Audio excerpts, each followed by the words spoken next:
ವೀಕ್ಷಕರ ನಮಸ್ತೆ. ಇವತ್ತಿನ ಪ್ರೈಮ್ ಟೈಮ್ ಕಾರ್ಯಕ್ರಮಕ್ಕೆ ಸ್ವಾಗತ. ಸದ್ಯ ತಾಂತ್ರಿಕವಾಗಿರುವಂತಹ ಸಮಸ್ಯೆಗಳಿಂದ ಇವತ್ತಿನ ಕಾರ್ಯಕ್ರಮ ಸ್ವಲ್ಪ ತಡವಾಗಿ ನಾವು ಆರಂಭ ಮಾಡ್ತಾ ಇದ್ದೇವೆ. ದಯಮಾಡಿ ಕ್ಷಮಿಸಬೇಕು ಈ ಒಂದು ವಿಚಾರಕ್ಕೆ. ಜೊತೆಗೆ ಸದ್ಯ ನಾವು ಇವತ್ತು ಮಾತನಾಡ್ತಿರುವಂತಹ ವಿಚಾರ ಕರಾವಳಿ ಭಾಗದಿಂದ ಪ್ರಾರಂಭ ಆಗಿ ರಾಜ್ಯಾದ್ಯಂತ ವಿವಾದವನ್ನ ಸೃಷ್ಟಿಸಿರುವಂತಹ ಸದ್ದು ಸುದ್ದಿ ಮಾಡ್ತಾ ಇರುವಂತಹ ವಿಚಾರದ ಬಗ್ಗೆ ನಾವು ಮಾತನಾಡ್ತಿದ್ದೇವೆ.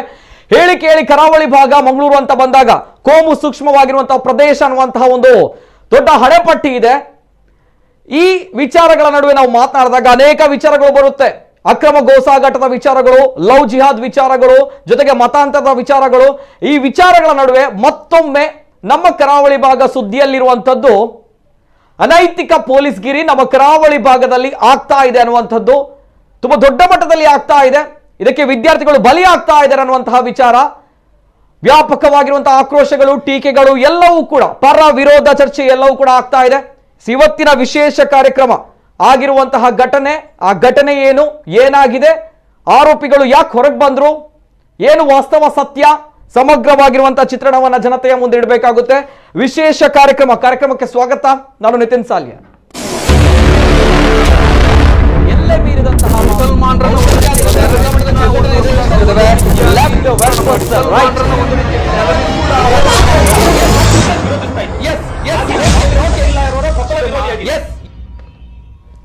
ಅನೈತಿಕ ಪೊಲೀಸ್ಗಿರಿ ನಮ್ಮ ಕರಾವಳಿ ಭಾಗದಲ್ಲಿ ತುಂಬಾ ದೊಡ್ಡ ಮಟ್ಟದಲ್ಲಿ ಸದ್ದು ಸುದ್ದಿ ಮಾಡ್ತಾ ಇರುವಂತದ್ದು ಪುತ್ತೂರು, ಬಂಟ್ವಾಳ, ಬೆಳ್ತಂಗಡಿ ಎಲ್ಲವೂ ಕೂಡ ಆಯ್ತು.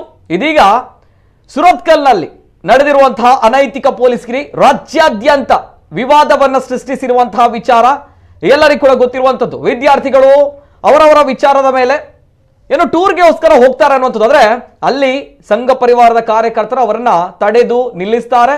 ಅನಂತರ ಆಗಿರುವಂತಹ ವಿಚಾರ ಎಲ್ಲವೂ ಕೂಡ ಗೊತ್ತಿರುವಂತದ್ದು. ಎಲ್ಲ ವಿಚಾರದ ಬಗ್ಗೆ ನಾನು ಮಾತನಾಡ್ತೇನೆ ಕೂಲಂಕುಷವಾಗಿ. ಏನಾಯ್ತು ಆ ವಿಚಾರ, ಏನು ಆಗಿದೆ, ಕಂಪ್ಲೀಟ್ ಡೀಟೇಲ್ಸ್ ಬರ್ತಾ ಇದೆ, ನೋಡ್ಕೊಂಬನ್ನಿ. ಕರಾವಳಿಯಲ್ಲಿ ಮತ್ತೆ ಮತ್ತೆ ಸದ್ದು ಮಾಡುತ್ತಿದೆ ಅನೈತಿಕ ಪೊಲೀಸ್ ಗಿರಿ. ಮಲ್ಪೆ ಬೀಚ್ಗೆ ಹೋಗಿದ್ದ 6 ಜನ ಯುವಕ ಯುವತಿಯರ ಮೇಲೆ ಹಲ್ಲೆಗೆ ಯತ್ನ. ದಕ್ಷಿಣ ಕನ್ನಡ ಜಿಲ್ಲೆಯಲ್ಲಿ ಅನೈತಿಕ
ಊರಿನನ್ವಯ ಹಲ್ಲೆ ಮಾಡಿದವರ ಬಂಧನವಾಗಿದೆ. 5 ಜನ ಕೂಡ ಒಂದೇ ತರಗತಿಯ ವಿದ್ಯಾರ್ಥಿಗಳು ಅಂತ ತಿಳಿದು ಬಂದಿದೆ. ಇನ್ನು ಇಂತಹ ಘಟನೆಗಳು ಮರುಕಳಿಸದಂತೆ ನಗರದ ಎಲ್ಲಾ ಆಯಕಟ್ಟಿನ ಸ್ಥಳಗಳಲ್ಲಿ ಪೊಲೀಸರ ಪಹರೆ ಹೆಚ್ಚಿಸಲಾಗಿದೆ. ಪೊಲೀಸ್ ಅಧಿಕಾರಿಗಳು ಪೆಟ್ರೋಲಿಂಗ್ ಹೆಚ್ಚಿಸಲು ಸೂಚನೆ ನೀಡಲಾಗಿದೆ ಎಂದು ಆಯುಕ್ತರು ತಿಳಿಸಿದ್ದಾರೆ. 2 ತಿಂಗಳ ಅಂತರ, 3 ಅನೈತಿಕ ಪೊಲೀಸ್ ಕಿರಿ ಪ್ರಕರಣ. ಕಳೆದ 2 ತಿಂಗಳ ಅಂತರದಲ್ಲಿ 3 ಅನೈತಿಕ ಪೊಲೀಸ್ ಕಿರಿ ಪ್ರಕರಣಗಳು ನಡೆದಿದೆ. ಮೊದಲು ಬಂಟ್ವಾಳ ಕಾರಿಂಜ ಎಂಬಲ್ಲಿ ಅನ್ಯ ಧರ್ಮದ ವಿದ್ಯಾರ್ಥಿಗಳೊಂದಿಗೆ ಬಂದಿದ್ದ ಹಿಂದೂ ಯುವತಿ ಮೇಲೆ ಹಿಂದೂಪರ ಸಂಘಟನೆಯ ಕಾರ್ಯಕರ್ತರು ದಾಳಿ ಮಾಡಿದ್ರು. ವಿದ್ಯಾರ್ಥಿಗಳನ್ನ ಸಾಲಿನಲ್ಲಿ ಕೂರಿಸಿ ಹಲ್ಲೆ ಮಾಡಿದ್ರು. ಇತ್ತೀಚೆಗೆ ಪುತ್ತೂರಿನಲ್ಲಿ ಪೊಲೀಸ್ ಕೇಸ್ ಹಿನ್ನೆಲೆ ಬೆಂಗಳೂರಿನಿಂದ ಬಂದಿದ್ದ ಹಿಂದೂ ಮಹಿಳೆ ಅನ್ಯ ಧರ್ಮದ ವ್ಯಕ್ತಿಯೊಂದಿಗೆ 3 ದಿನಗಳ ಕಾಲ ಲಾಡ್ಜ್ನಲ್ಲಿ ತಂಗಿದ್ರು. ಈ ವೇಳೆ ಹಿಂದೂ ಸಂಘಟನೆಯ ಕಾರ್ಯಕರ್ತರು ದಾಳಿ ಮಾಡಿದ್ರು. ಇದಾದ ಬಳಿಕ ಕೆಲವೇ ದಿನದ ಅಂತರದಲ್ಲಿ 3ನೇ ಅನೈತಿಕ ಪೊಲೀಸ್ ಕಿರಿ ಪ್ರಕರಣ ನಡೆದಿದೆ.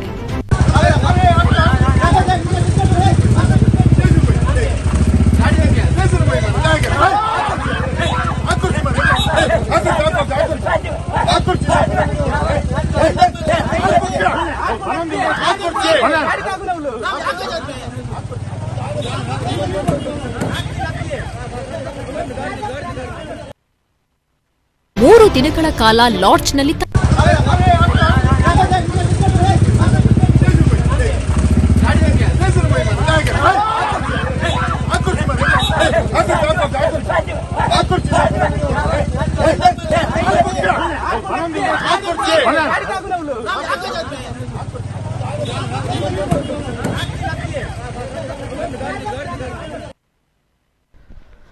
ಇದು ಸುರತ್ಕಲ್ನಲ್ಲಿ ನಡೆದಿರುವಂತಹ ಘಟನೆ.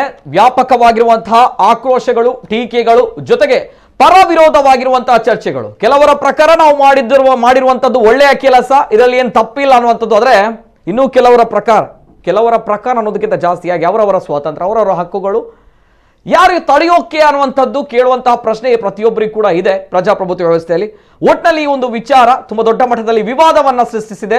ರಾಜ್ಯಾದ್ಯಂತ ಕರಾವಳಿ ಭಾಗದಲ್ಲಿ ದಿನದಿಂದ ದಿನಕ್ಕೆ ಹಲವಾರು ಬಣ್ಣಗಳು, ಹಲವಾರು ತಿರುವುಗಳು ಪಡೆದುಕೊಳ್ತಾ ಇದೆ ಈ ಒಂದು ವಿಚಾರದ ಬಗ್ಗೆ. ಇವತ್ತು ತಾನೆ ಪೊಲೀಸ್ ಕಮಿಷನರ್ ಎನ್ ಶಶಿಕುಮಾರ್ ಅವರು ಕೂಡ ಮಾಹಿತಿಯನ್ನ ಕೊಟ್ಟಿದ್ದಾರೆ. ಪೊಲೀಸರಿಂದ ಲೋಪ ಆಗಿದೆ, ಪೊಲೀಸರು ಈ ಆರೋಪಿಗಳ ಮೇಲೆ ಕ್ರಮವನ್ನು ತೆಗೆದುಕೊಳ್ಳಲಿಲ್ಲ, ಆರೋಪಿಗಳ ಬಂಧನ ಆಗುತ್ತೆ, ಆದ್ರೆ ಅವರನ್ನ ಬಿಡುಗಡೆ ಮಾಡಲಾಗುತ್ತೆ, ವೈ ಅನ್ನುವಂತಹ ಪ್ರಶ್ನೆಯನ್ನು ಕೇಳಿದಾಗ ಶಶಿಕುಮಾರ್ ಅವರು ಕೊಟ್ಟಿರುವಂತಹ ಸ್ಟೇಟ್ಮೆಂಟ್ ಕೂಡ ಇದೆ. ಎಲ್ಲವೂ ಕೂಡ ನಾನು ಮಾತಾಡ್ತೇನೆ ಇವತ್ತಿನ ಕಾರ್ಯಕ್ರಮದಲ್ಲಿ. ನಮ್ಮ ಜೊತೆ ಗಣ್ಯ ವ್ಯಕ್ತಿಗಳು ಜಾಯ್ನ್ ಆಗಿದ್ರೆ ಆತ್ಮೀಯವಾಗಿರುವಂತಹ ಸ್ವಾಗತವನ್ನ ಮಾಡಬೇಕು. ಮೊದಲನೇದಾಗಿ ಈ ಒಂದು ವಿಚಾರ ಆದಾಗ, ವ್ಯಾಪಕವಾಗಿರುವಂತಹ ಪರವಿರೋಧ ಚರ್ಚೆ ಆದಾಗ, ಟೀಕೆಗಳು, ಆಕ್ರೋಶಗಳು ಬಂದಾಗ, ಒಬ್ರು ಯುವ ನಾಯಕಿ ಸೋಷಿಯಲ್ ಮೀಡಿಯಾಗಳಲ್ಲಿ ಸೋಷಿಯಲ್ ಮೀಡಿಯಾಗಳಲ್ಲಿ ಅವರ ಆಕ್ರೋಶವನ್ನ ವ್ಯಕ್ತಪಡಿಸ್ತಾರೆ. ಆಕ್ರೋಶ ತುಂಬಾ ದೊಡ್ಡ ಮಟ್ಟದಲ್ಲಿ ವೈರಲ್ ಆಗಿತ್ತು.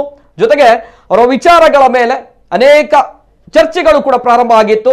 ನಮ್ಮ ಜೊತೆ ಇವತ್ತು ರಾಜ್ಯ ಕಾಂಗ್ರೆಸ್ ವಕ್ತಾರೆ ಲಾವಣ್ಯ ಬಳ್ಳಾಲ ಅವರು ಇದ್ದಾರೆ. ಆತ್ಮೀಯವಾಗಿರುವಂತಹ ಸ್ವಾಗತ ಲಾವಣ್ಯ ಬಳ್ಳಾಲ ಅವರಿಗೆ. ನಮಸ್ತೆ ಮೇಡಮ್. ನಮಸ್ತೆ. ಅದೇ ರೀತಿ ನಮ್ಮ ಜೊತೆ ಈ ಸರ್ಕಾರದಿಂದ ಆಗ್ತಾ ಇರುವಂತಹ ಸಮಸ್ಯೆ, ಸರ್ಕಾರ ಧೋರಣೆ ಸರಿ ಇಲ್ಲ ಅನ್ನುವಂಥದ್ದು. ಕೆಲವರ ವಿಚಾರಗಳಲ್ಲಿ ಬೇರೆ ರೀತಿಯ ಧೋರಣೆಯನ್ನ ಮಾಡುತ್ತೆ, ಇನ್ನು ಕೆಲವರ ವಿಚಾರಗಳಲ್ಲಿ ಬೇರೆ ರೀತಿಯ ಧೋರಣೆಯನ್ನ ಮಾಡುತ್ತೆ ಅನ್ನುವಂಥ ಆರೋಪ ನೇರವಾಗಿ ಸರ್ಕಾರದ ಜೊತೆ ನಾವು ಕೇಳಲೇಬೇಕಾಗುತ್ತೆ. ನಮ್ಮ ಜೊತೆ ಬಿಜೆಪಿಯ ವಕ್ತಾರರು ರಾಧಾಕೃಷ್ಣ ಅವರಿದ್ದಾರೆ. ಆತ್ಮೀಯವಾಗಿರುವಂತಹ ಸ್ವಾಗತ ರಾಧಾಕೃಷ್ಣ ಅವರಿಗೆ. ಅದೇ ರೀತಿ ನಮ್ಮ ಜೊತೆ ಈ ಒಂದು ಘಟನೆ ಆದಾಗ ವ್ಯಾಪಕವಾಗಿರುವಂತಹ ಟೀಕೆಗಳು, ಆಕ್ರೋಶಗಳು ವ್ಯಕ್ತವಾಗಿರುವಂತದ್ದು ಹಿಂದೂ ಸಂಘಟನೆಗಳಿಗೆ, ಸಂಘ ಪರಿವಾರದ ಕಾರ್ಯಕರ್ತರಿಗೆ, ಅದರಲ್ಲೂ ಕೂಡ ಬಜರಂಗ ದಳದ ಸಂಘಟನೆಗೆ ವ್ಯಾಪಕವಾಗಿರುವಂತಹ ಟೀಕೆ, ಆಕ್ರೋಶಗಳು ವ್ಯಕ್ತವಾಗುತ್ತೆ. ಕೇಳಬೇಕು, ಏನ್ ಸರ್, ಏನ್ ಕತೆ, ಎಲ್ಲರನ್ನ ತಡಿತೀರಾ, ಏನಾಗ್ತಾ ಇದೆ ಅನ್ನುವಂಥದ್ದು. ಪ್ರದೀಪ್ ಸರಿಪಳ್ಳ ಅವರು ಬಜರಂಗ ದಳ ಮುಖಂಡರು ನಮ್ಮ ಜೊತೆ ಆತ್ಮೀಯವಾಗಿರುವಂತಹ ಸ್ವಾಗತ.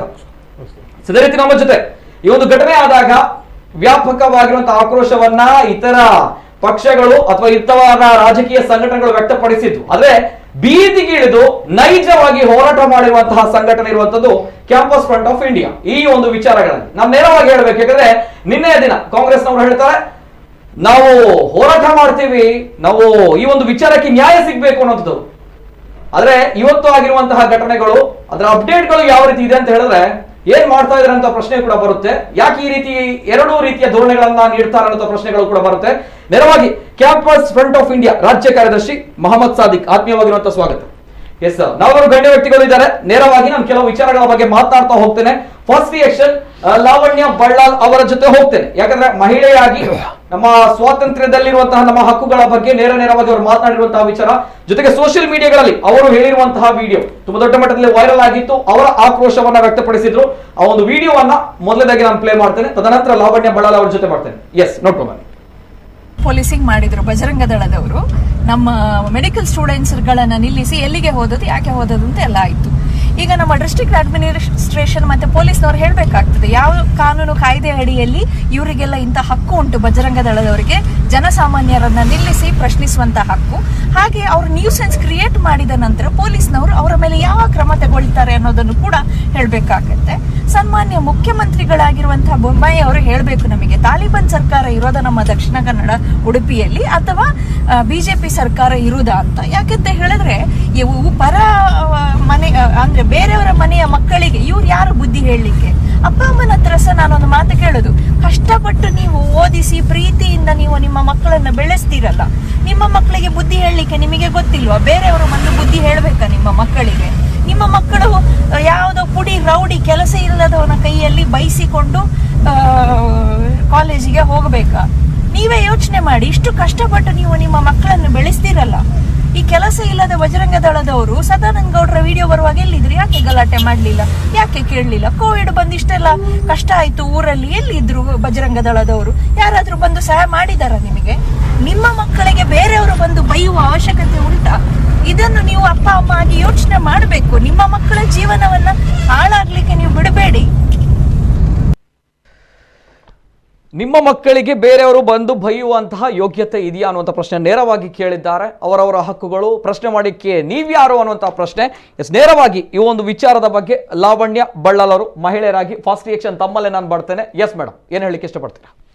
ನಿತಿನ್ ಅವರೇ, ಮೊದಲನೇದಾಗಿ ಡಿಬೇಟ್ ನ ಅರೇಂಜ್ ಮಾಡಿದ್ದಕ್ಕೆ ತುಂಬಾ ಥ್ಯಾಂಕ್ಸ್. ಎರಡನೇ ಯೋಗ್ಯತೆಯ ಪ್ರಶ್ನೆಯನ್ನ ನಾನು ಕೇಳಿದ್ದೀನಿ. ನಾನ್ ಕೇಳಿರೋದಿಷ್ಟೇ, ನಾವು ಪ್ರೀತಿಯಿಂದ ನಮ್ಮ ಮಕ್ಕಳನ್ನ ಬೆಳೆಸಿರ್ತೀವಿ. ನಮ್ಮ ಮಕ್ಕಳನ್ನ ದಾರಿಯಲ್ಲಿ ಯಾರೋ ನಿಲ್ಸಿ ಹೊಡೆಯೋದು ಬಡಿಯೋದು ಮಾಡೋದಕ್ಕೆ ಯಾವ ಕಾನೂನಿನ ಅಡಿಯಲ್ಲಿ ಇವ್ರಿಗೆ ಪ್ರೊವಿಷನ್ ಇದೆ? ಇವರು ಯಾವ ಕಾನೂನಿನ ಪ್ರೊವಿಷನ್ ನ ಇಟ್ಕೊಂಡು ಇದನ್ನ ಮಾಡ್ತಾ ಇದ್ದಾರೆ? ಯಾಕಂತ ಹೇಳಿದ್ರೆ ಅನೈತಿಕ ಪೊಲೀಸ್ಗಿರಿ ಮಾಡಿದಾಗ ನಮ್ಮ ಪೊಲೀಸ್ ಸಂಸ್ಥೆಯನ್ನ ನೀವು ಕೆಟ್ಟ ಒಂದು ಲೈಟ್ ಅಲ್ಲಿ ತೋರಿಸ್ತಾ ಇದ್ದೀರಾ, ಅವ್ರು ದುರ್ಬಲರು ಅಂತ ತೋರಿಸ್ತಾ ಇದ್ದೀರಾ. ಮೊದಲನೇ ಪ್ರಶ್ನೆ, ಸಾಕಿ ಬೆಳೆಸದಂತ ಅಪ್ಪ ಅಮ್ಮನಿಗೆ ತಮ್ಮ ಮಕ್ಕಳಿಗೆ ಬುದ್ಧಿ ಹೇಳಲಿಕ್ಕೆ ಚೆನ್ನಾಗಿ ಗೊತ್ತಿದೆ. ಒಂದು ವೇಳೆ ಮಕ್ಕಳು ಏನೋ ತಪ್ಪು ಮಾಡೋದು ನೀವು ಕಂಡ್ರೆ ಅದನ್ನ ನೀವು ಅಪ್ಪ ಅಮ್ಮನಿಗೆ ತಿಳಿಸ್ಬೇಕು. ಅದು ಬಿಟ್ಟು ನೀವು ಯಾವ ಹಕ್ಕಿನ ಅಡಿಯಲ್ಲಿ ಹೋಗಿ ಇನ್ನೊಬ್ಬರ ಮಕ್ಕಳ ಮೈ ಮೇಲೆ ಕೈ ಮಾಡ್ತೀರಿ, ಹೊಡಿತೀರಿ, ಬಡಿತೀರಿ, ಹಲ್ಲೆ ಮಾಡ್ತೀರಿ? ಅವ್ರು ಯಾರ ಜೊತೆ ಹೋಗ್ಬೇಕು ಹೋಗಬಾರ್ದು ಅಂತ ನಿರ್ಧಾರ ಮಾಡೋದು ಕಾನೂನಿನ ಯಾವ ಸೆಕ್ಷನ್ ಅಡಿಯಲ್ಲಿ ಇವ್ರಿಗೆ ಪ್ರೊವಿಷನ್ ಇದೆ ಅಂತ ಇವ್ರು ಹೇಳ್ಬೇಕಾಗತ್ತೆ. ಮತ್ತೆ ಒಂದು ಬೇಜಾರಾಯ್ತು ನಿತಿನ್, ಅನ್ಯ ಪಕ್ಷದ ಅವರು ಬಜರಂಗ ದಳದವರಾಗಿರ್ಬಹುದು, RSS ನವರಾಗಿರ್ಬಹುದು, ಕರೆದಿದ್ದೀವಿ. ಈ ಹೆಣ್ಣು ಮಕ್ಕಳು ಮಾತಾಡ್ತಿಲ್ಲ ಅನ್ನೋದು ನನ್ನ ಪ್ರಶ್ನೆ. ತಾಯಿಯಂದಿರಿಗೆ ಈ ಒಂದು ಮಾತು ಹೇಳುವಂತ ಅವಕಾಶ ಇಲ್ವಾ? ನೀವು ಯಾಕೆ ಕರೆದಿಲ್ಲ ಹೆಣ್ಣು ಮಕ್ಕಳನ್ನ ಅಂತ. ಮತ್ತೆ ಬಜರಂಗ ದಳ ಮತ್ತೆ ಬಿಜೆಪಿ ಅವರ ಹತ್ರ ಒಂದು ನನ್ನ ಪ್ರಶ್ನೆ ಇದೆ, ವಿತ್ ಯೋರ್ ಪರ್ಮಿಷನ್. ಮಾತೃ ದೇವೋ ಭವ ಯತ್ರ ನಾರ್ಯಸ್ತು ಪೂಜ್ಯತೆ ಇರುವಂತೆ ತತ್ರ ದೇವತಾ ಮಾತೃವತ್ ಪರಸ್ತ್ರೀಯೇಶು ಅಂತ ಇವ್ರು ಹೇಳ್ತಾರೆ, ಭಾಷಣಗಳಲ್ಲಿ ಹೇಳ್ತಾರೆ. ಇದನ್ನ ಬಜರಂಗ ದಳದಲ್ಲಿ ಬಂದಂತಹ ಮಕ್ಕಳಿಗೆ ಇವ್ರು ಎಷ್ಟು ಹೇಳ್ಕೊಡ್ತಾರೆ? ಯಾಕಂದ್ರೆ ನಿತಿನ್, ಇವತ್ತು ನಾವು ನೋಡಿದ್ರೆ ಕೇಸ್ಗಳಾಗೋದು ಯಾರೋ ಕೂಲಿ ಮಾಡುವಂತಹ ಮನೆಯವರ ಮಕ್ಕಳ ಮೇಲೆ, ಶ್ರೀಮಂತರ ಮಕ್ಕಳ ಮೇಲೆ ಕೇಸ್ ಆಗೋದಿಲ್ಲ. ಎಲ್ರು ಫಾರಿನ್ ಅಲ್ಲಿ ಕೂತ್ಕೊಂಡು ಆರಾಮಾಗಿ ಜೀವನ ನಡೆಸ್ತಾರೆ. FIR ಗಳಾಗೋದು ಪಾಪದವರ ಮನೆಯ ಮಕ್ಕಳ ಮೇಲೆ, ಅವರು ಹೊಡೆಯೋದು ಬಡಿಯೋದು ಮಾಡೋದು ಎಲ್ಲ ಆಗ್ತಾರೆ. ಎಲ್ರಿಗೂ ಅಸ್ತ್ರ ಆಗ್ಬಿಡ್ತಾರೆ ರಾಜಕೀಯದಲ್ಲಿ. ಈ ಪರಸ್ತ್ರೀಯನ್ನು ಕೂಡ ತಾಯಿ ಸಮಾನವಾಗಿ ನೋಡುವನ್ನ ಮಾತನ್ನ ಇವ್ರು ಹೇಳ್ಕೊಟ್ಟಿದ್ದಾರೆ. ಹೇಳಿಕೊಟ್ಟಿದ್ರೆ ಈಗ ಕಳೆದ 24 ಗಂಟೆಯಲ್ಲಿ ನಾನೇ ನೋಡಿದೆ ನನ್ನ ಸೋಷಿಯಲ್ ಮೀಡಿಯಾನಲ್ಲಿ ನನ್ನನ್ನಾಗಿರ್ಬಹುದು ಅಥವಾ ನನ್ನ ತಾಯಿಯನ್ನಾಗಿರ್ಬಹುದು ಎಲ್ಲರನ್ನು ನೀನು ಸುಳ್ಳೆ ಅನ್ನೋ ಒಂದು ಪದ ಬಳಕೆಯನ್ನ, ಅದಕ್ಕಿಂತ ಕೆಟ್ಟವಾಗಿರೋ ಪದ ಬಳಕೆಯನ್ನ ಮಾಡಿ ವರ್ತನೆಯಿಂದ ಎಷ್ಟೋ ಕಮೆಂಟ್ಗಳು ಬರ್ತಾ ಇವೆ. ಇದರಿಂದ ನನಗೇನು ಹೆದರಿಕೆನೂ ಇಲ್ಲ, ಇದರಿಂದ ನನಗೇನು ಅನಿಸೋದಿಲ್ಲ. ಇದರಿಂದ ಏನಾಯ್ತು ಅಂತ ಹೇಳಿದ್ರೆ, ನಾನು ಹೇಳಿರೋ ಪಾಯಿಂಟ್ ಪ್ರೂವ್ ಆಯ್ತು. ನಿಮ್ಮ ಮಕ್ಕಳನ್ನ, ಅವರ ಜೀವನವನ್ನ ಈ ಸಂಘ ಸಂಸ್ಥೆಗಳು ಹಾಳು ಮಾಡ್ತವೆ ವಿನಃ ಅವರನ್ನ ಉದ್ಧಾರ ಮಾಡುದಿಲ್ಲ. ಯಾಕಂತ ಹೇಳಿದ್ರೆ ಇವರು ಒಳ್ಳೆ ವಿಚಾರಗಳನ್ನ ಹೇಳ್ಕೊಟ್ಟಿದ್ರೆ ಕಣ್ಣಿಗೆ ಕಾಣುವಂತ ಎಲ್ಲಾ ಸ್ತ್ರೀ ಸೂಳೆಯಾಗಿ ಕಾಣ್ತಾ ಇರ್ಲಿಲ್ಲ, ಅವಳು ತಾಯಿಯ ಹಾಗೆ ಕಾಣ್ತಾ ಇದ್ಲು.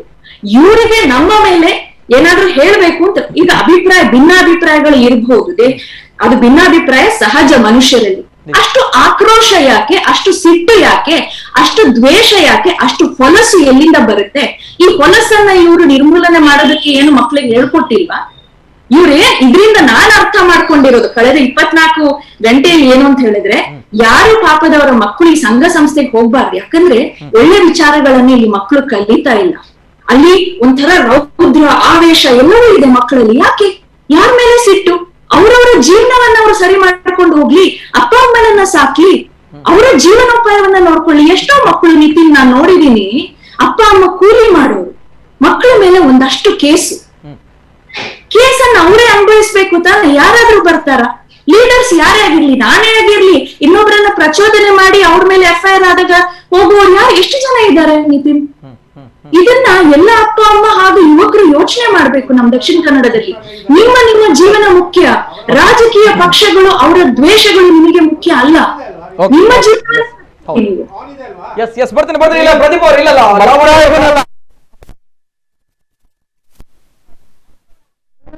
ಮಾತಾಡ್ತಾನೆ ಹೋಗ್ತಾ ಇಲ್ಲ ಫಸ್ಟ್ ರಿಯಾಕ್ಷನ್ ನಾನು ತೆಗೆದುಕೊಳ್ಬೇಕಾಗಿತ್ತು. ನಾನು ಓಕೆ ಅಲ್ಲ ಮೇಡಮ್, ತಮ್ಮ ಒಂದು ವಿಚಾರದರೆ ನಾವು ಫಸ್ಟ್ ರಿಯಾಕ್ಷನ್ ತಾವು ಹೇಳಿದ್ದೀರಾ, ನಾನು ಬರ್ತೇನೆ. ಪ್ರದೀಪ್ ಸರಿಪಾಳ ಅವರಿಗೆ ಮಾತಾಡಬೇಕು ಅಂತ ಹೇಳಿ ನೇರವಾಗಿ ತಮ್ಮಲ್ಲೇ ಬರ್ತೇನೆ. ಪ್ರದೀಪ್ ಸರಿ ಅವರು ನೇರವಾಗಿ ತಮ್ಮಗಳಿಗೆ ಪ್ರಶ್ನೆಯನ್ನ ಕೇಳಿದ್ದಾರೆ. ಮೇಡಮ್ ಒಂದು ನೇರವಾಗಿ ತಮ್ಮ ಒಂದು ವಿಚಾರವನ್ನ ನಾನು ಇಲ್ಲಿ ಪ್ರಸ್ತಾಪವನ್ನ ಮಾಡ್ತೇನೆ. ತಮಗೆ ಯಾರು ಸೋಷಿಯಲ್ ಮೀಡಿಯಾಗಳಲ್ಲಿ ಕೆಟ್ಟ ಪದಗಳನ್ನ ಬಳಕೆ ಮಾಡಿದ್ದಾರೆ ಅವ್ರು ನಿಜವಾಗ್ಲೂ ನಾಲಾಯಕರು, ಖಂಡಿತವಾಗಿ ನಾಲಾಯಕರು. ಅವರಿಗೆ ಅಂತವರಿಗೆ ತಾಯಿಯ ಮಹತ್ವ ಗೊತ್ತಿಲ್ಲ, ತಂಗಿಯ ಮಹತ್ವ ಗೊತ್ತಿಲ್ಲ. ಅಂತವರು ನಾಲಾಯಕಗಳು. ನಾನು ನೇರವಾಗಿ ಪ್ರಥಮವಾಗಿ ಆ ಒಂದು ಸಂದೇಶವನ್ನ ನಾನು ರವಾನೆ ಮಾಡ್ತೇನೆ. ಕೊಟ್ಟಂತಹ ಸಂಘಟನೆ ನಮ್ದು ರಾಷ್ಟ್ರವ್ಯಾಪಿ ಸಂಘಟನೆ, ಅಂತಾರಾಷ್ಟ್ರೀಯ ಸಂಘಟನೆ ವಿಶ್ವ ಹಿಂದೂ ಪರಿಷತ್ ಇದೆ. ಓಕೆ, ಅವ್ರು ಹೇಳಿದ್ರು ಅಲ್ಲಿ ತಡೀತಾರೆ ಅಂತ ಹೇಳಿ. ಆ ಹುಡುಗಿಯರು ಏನಾಗ್ಬೇಕು? ನಿಮಿಷ ತರ ಆಗ್ಬೇಕಾ? ಸಾಯ್ಬೇಕಾ? ಸುಟ್ಟು ಮನೆಯೊಳಗೆ ಬೀಳ್ಬೇಕಲ್ಲ ಲವ್ ಜಿಹಾದಲ್ಲಿ? ಅಥವಾ ನಮ್ಮ ದೀಪ್ತಿ ಮಾರ್ಲಾ ತರ ಭಯೋತ್ಪಾದಕರ ಸಂಘಟನೆಗೆ ಸೇರ್ಬೇಕಾ? ಅದಿರ ತರ ಆಗ್ಬೇಕು. ಸಮರ್ಥನೆ ಮಾಡ್ತಾ ಇದ್ರೆ ತಾವುಗಳು ಮಾಡಿರುವಂತದ್ದು ಪರ್ಫೆಕ್ಟ್. ಖಂಡಿತವಾಗಿ ಒಂದು ಅಣ್ಣನ ಸ್ಥಾನದಲ್ಲಿ ನಿಂತುಕೊಂಡು ಆ ಹುಡುಗಿಯರನ್ನ ತಡೆಯುವಂತ ಪ್ರಯತ್ನವನ್ನ ಮಾಡಿದ್ದಾರೆ. ಅಲ್ಲಿ ಪೊಲೀಸರಿಗೆ ತಿಳಿಸುವಂತ ಪ್ರಯತ್ನವನ್ನ ಮಾಡಿದ್ದಾರೆ. ಇವರು ಹೇಳ್ತಾರಲ್ಲ ಸ್ಟೇಷನ್ಗೆ ಹೋಗ್ತಾರೆ, ಇವರು ಜೈಲಿಗೆ ಹೋಗ್ತಾರೆ ಅಂತ. ಯಾರು ಬಿಡಿಸೋ ಸ್ವಾಮಿ? ಯಾವ್ದ ಕೆಲ್ಸಕ್ಕೆ ಹೋಗ್ತಾರೆ ಅವರು? ಇದು ಹಣ ತಗೊಂಡು ಮಾಡಿದಂತ ಕೆಲಸನ ಇದು? ಧರ್ಮ ರಕ್ಷಣೆ ಮಾಡಿದ ಕೆಲಸ. ಧರ್ಮ ರಕ್ಷಣೆ ಮಾಡಿದೀರಾ? ಇಲ್ಲಿ ಧರ್ಮ ರಕ್ಷಣೆ ಮಾಡಿದೀರಾ? ಅವನ್ನ ತಡೆಯುವಂತ ಕೆಲಸವನ್ನ ಮಾಡಿದ್ದೇವೆ, ಕೆಲಸವನ್ನ ಮಾಡಿದ್ದೇವೆ. ಹಕ್ಕಿಲ್ಲ, ಭಯೋತ್ಪಾದನೆಗೆ ಬೆಂಬಲ ಕೊಡುವವರಿಗೆ ಹಕ್ಕಿಲ್ಲ ಮಾತಾಡ್ಲಿಕ್ಕೆ. ಎಲ್ಲಿ ಇವರು ಸಪೋರ್ಟ್ ಮಾಡಿದ್ದಾರೆ? CA NRC ಜಗಳದಲ್ಲಿ ಬೆಂಕಿ ಹೊತ್ತಿ ಉಳಿದಿದೆ. ಇಲ್ಲಿ ಇವರೆಲ್ಲೋದ್ರು? ಬ್ಯಾಂಗ್ಳೂರಲ್ಲಿ.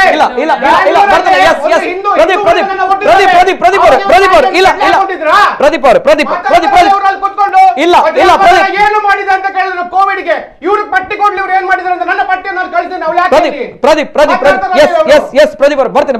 ಬರ್ತೇನೆ ಮಾತಾಡ್ಬೇಕು. ವಿಷಯಾಂತರ ಆಗೋದಕ್ಕಿಂತ ಜಾಸ್ತಿಯಾಗಿ ಈ ವಿಚಾರದ ಬಗ್ಗೆ ಚರ್ಚೆಯನ್ನು ಕೂಡ ನಾನು ಮಾಡಬೇಕು. ಬರ್ಬೇಕಾದ್ರೆ ನಮ್ಗೊಂದು ಕರೆ ಬಂತು, ಬಜರಂಗ ದಳದ ಕಾರ್ಯಕರ್ತರು ಏನ್ ಮಾಡಿದ್ರು ಅಂತ ಕೇಳ್ತಿಯಲ್ಲಪ್ಪ. ಅವರ ಊರಲ್ಲಿ ದೇವಸ್ಥಾನದಲ್ಲಿ ಅವರು ಟ್ರಸ್ಟಿ ಆಗಿದ್ದಾರೆ. ಆ ದೇವಸ್ಥಾನದಲ್ಲಿ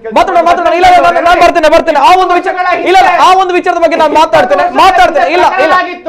ಅಲ್ಲಿ ಪ್ರತಿಭಟನೆ ಮಾಡಿ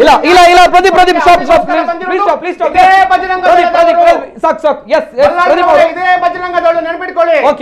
ಓಕೆ ಪ್ರದೀಪ್ ಅವರೇ ಬರ್ತೀನಿ. ನಾನು ಫಸ್ಟ್ ಆಕ್ಷನ್ ತೆಗೆದುಕೊಳ್ಬೇಕು. CFI campus front of India ರಾಜ್ಯ ಕಾರ್ಯದರ್ಶಿ ಸಾದಿಕ್ ಅವರು ನಮ್ಮ ಜೊತೆ ಇದ್ದಾರೆ. ಕ್ಯಾಂಪಸ್ ಫ್ರಂಟ್ ಆಫ್ ಇಂಡಿಯಾ ಈ ಒಂದು ವಿಚಾರ ಆದಾಗ ಬೀದಿಗಿಳಿದು ಪ್ರತಿಭಟನೆ ಮಾಡಿರುವಂತಹ ಒಂದು ಸಂಘಟನೆ. ಫಸ್ಟ್ ರಿಯಾಕ್ಷನ್ ಬಹಳ ಸ್ಪಷ್ಟವಾಗಿ ಇವಾಗಲೂ ಇವರು ಹೇಳುವಂತ ಸಂದರ್ಭದಲ್ಲಿ ಧರ್ಮ ರಕ್ಷಣೆ ಮತ್ತೆ ಅವರ ರಕ್ಷಣೆಗೆ ಬೇಕಾಗಿ ನಾವು ಮಾಡ್ತಾ ಇರುವಂತಹ ಕೆಲಸ ಅಂತ ಹೇಳಿ ಬಹಳ ಹೆಮ್ಮೆಯಿಂದ ಹೇಳ್ತಾ ಇದ್ದಾರೆ.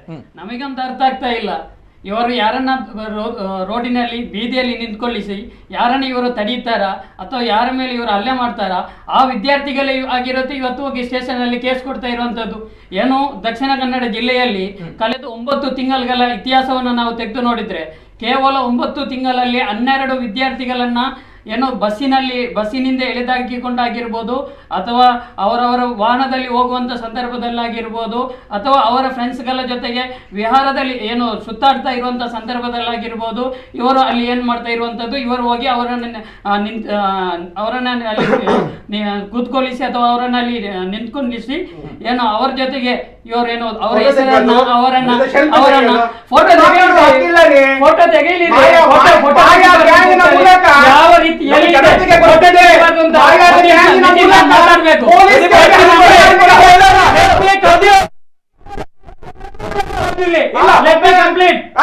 ಮಾತಾಡಿ ನಮ್ಗೆ ಗೊತ್ತಿದೆ ನಿಮ್ದು ಮೂಲಕ ಪೊಲೀಸರಿಗೆ ಹತ್ಯೆ ಮಾಡ್ಲಿಕ್ಕೆ ಹೊರಟೋದಲ್ವಾ ನೀವು? ದಯಮಾಡಿ ನಾನು ಫಸ್ಟ್ ರಿಯಾಕ್ಷನ್ ಕೇಳಿದಾಗ ಅವರವರ ಅಭಿವ್ಯಕ್ತಿ ಸ್ವಾತಂತ್ರ್ಯ ವ್ಯಕ್ತಪಡಿಸುವಂತ ಅವಕಾಶ ಇದೆ ನೇರವಾಗಿ. ಎಸ್ ಫಸ್ಟ್ ರಿಯಾಕ್ಷನ್ ನಿಮ್ಮಲ್ಲಿ ಕೇಳಿರುತ್ತೆ. ಎಸ್ ಅದಿ ಓಕೆ, ಈ ತರ ಏನು ಮಕ್ಕಳನ್ನ ಬೇಕಾಬಿಟ್ಟು ಇವರು ನಿಂತ್ಕೊಳಿಸಿ ಮಕ್ಕಳ ಮೇಲೆ ಹಲ್ಲೆಯನ್ನ ಮಾಡ್ತಾ ಅಂತ ಇವರು ಯಾವ ರೀತಿಯಾಗಿ ಇವರು ಮಕ್ಕಳನ್ನ ರಕ್ಷಣೆ ಮಾಡ್ತಾರೆ? ಯಾವ ರೀತಿಯಾಗಿ ವಿಚಾರದಲ್ಲಿ ನೀವು ನೋಡಿ, ಅಲ್ಲಿ ಅವರ ಮಕ್ಕಳು ಬರುವಂತ ಸಂದರ್ಭದಲ್ಲಿ ಇವರಿಗೆ ಯಾರ ಹಕ್ಕನ್ನ ಕೊಟ್ಟದ್ದು? ಇವ್ರು ಯಾಕೆ ಆ ಮಕ್ಕಳ ಗಾಡಿಗೆ ಅಡ್ಡಾಕ್ಬೇಕು? ನೋಡಿ, ಮೊನ್ನೆ ಇವರು ಇಲ್ಲಿ ನಮ್ಮ ಕಾಪಿತಾಣಿಯದ ಹತ್ರ ಒಬ್ಬ ವಿದ್ಯಾರ್ಥಿಯನ್ನ ಬಸ್ಸಲ್ಲಿ ಬ್ಯಾಂಗ್ಳೂರಿಗೆ ಇಂಟರ್ವ್ಯೂಗೆ ಹೋಗ್ತಾ ಇದ್ರು, ಇಬ್ರು ಜೊತೆಗೆ ಸ್ಟಡಿ ಮಾಡಿದಂತ ಒಬ್ರು ವಿದ್ಯಾರ್ಥಿ. ಅವನ ಮೇಲೆ ಇವರು ಹಲ್ಲೆ ಮಾಡಿ ಅವನು 4-5 ದಿವಸ ICU ನಲ್ಲಿ ಇರುವಂತ ರೀತಿಯಲ್ಲಿ ಇವರು ಹಲ್ಲೆ ಮಾಡ್ತಾರೆ. ಎಷ್ಟು ಗಂಭೀರವಾದಂತ ವಿಚಾರ. ಇವರಿಗೆ ಹಲ್ಲೆ ಮಾಡ್ಲಿಕ್ಕೆ ಅವಕಾಶ ಕೊಟ್ಟವರು ಯಾರು? ಅವರು ಪರಸ್ಪರ ಒಟ್ಟಿಗೆ ಅವರ ಮನೆಯಲ್ಲಿ ಪರ್ಮಿಷನ್, ಅದಕ್ಕೆ ಕೇಸ್ ಕೊಟ್ಟವರು ಯಾರು? ಹೊಡೆತ ತಿಂದಂತ ವಿದ್ಯಾರ್ಥಿ ಅಲ್ಲ, ಆ ವಿದ್ಯಾರ್ಥಿನಿ, ಅವನ ಜೊತೆಗೆ ಹೋದಂತ ವಿದ್ಯಾರ್ಥಿನಿ ಯಾರಿದ್ದಲ್ಲ ಆ ವಿದ್ಯಾರ್ಥಿನಿ ಆಗಿರುತ್ತೆ. ಅಲ್ಲಿ ಕಂಕನಾಡಿ ಸ್ಟೇಷನ್ ಅಲ್ಲಿ ಹೋಗಿ ಹೊಡೆದಿರೋ ಕಂಪ್ಲೇಂಟ್ ಅನ್ನು ಮಾಡಿರುವಂತದ್ದು, ಈ ರೀತಿಯಾಗಿ ಹೊಡಿತಿದ್ದಾರೆ ಅಂತ. ಇವರಿಗೆ ಯಾರು ಅವಕಾಶವನ್ನು ಕೊಟ್ಟಿರುವಂತದ್ದು? ಒಂದು ವೇಳೆ ಇವರಿಗೆ ಈ ರೀತಿಯಾಗಿ ಏನು ಇವರ ಧರ್ಮದ ರಕ್ಷಣೆ ಮಾಡ್ಬೇಕು ಅಂತ ಹೇಳಿದ್ರೆ ಇವರು ಎಲ್ಲಿದ್ರು? ಅಕ್ಷತಾ ಕೊಲೆ ಕೇಸ್ ಆದಂತ ಸಂದರ್ಭದಲ್ಲಿ ಎಲ್ಲಿದ್ರು? ಸೌಜನ್ಯ ಕೊಲೆ ಕೇಸ್ ಆದಂತ ಸಂದರ್ಭದಲ್ಲಿ ಎಲ್ಲಿದ್ರು? ಕಾವ್ಯ ಪೂಜಾರಿಯ ಕೊಲೆ ಕೇಸ್ ಆದಂತ ಸಂದರ್ಭದಲ್ಲಿ ಎಲ್ಲಿದ್ರು? ಯಾಕೆ ಅವಾಗ ಇವರ ಧರ್ಮದ ರಕ್ಷಣೆ ಮಾಡಬೇಕಾದಂತ ಅಗತ್ಯತೆ ಇರಲಿಲ್ವಾ? ಅಥವಾ ಇನ್ನಿತರ ಹಲವಾರು ರೇಪ್ ಆದಂತ ಸಂದರ್ಭದಲ್ಲಿ ಅಥವಾ ವಿದ್ಯಾರ್ಥಿಗಳು ಆತ್ಮಹತ್ಯೆ ಮಾಡಿಕೊಂಡಂತ ಸಂದರ್ಭದಲ್ಲಿ ಎಲ್ಲಿ ಇವರು ಬೀದಿಗಿಳಿದು ಹೋರಾಟವನ್ನು ಮಾಡಿದ್ದಾರೆ?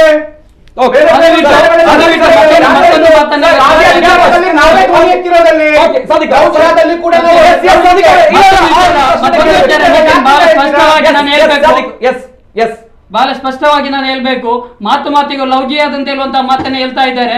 ಲವ್ ಜಿಹಾದ್ ಅಂತ ಹೇಳುವಂತ ಒಂದು ವಿಚಾರಣೆ ಇಲ್ಲಿ ಇಲ್ಲ ಅಂತ ಹೇಳುವಂತ ಮಾತನ್ನ ಇವರದೇ ಕೇಂದ್ರ ಸರ್ಕಾರ, ನಾನು ಹೇಳ್ತಾ ಇರೋದಲ್ಲ, ನಿಮ್ಮ ಕೇಂದ್ರ ಸರ್ಕಾರ ಏನು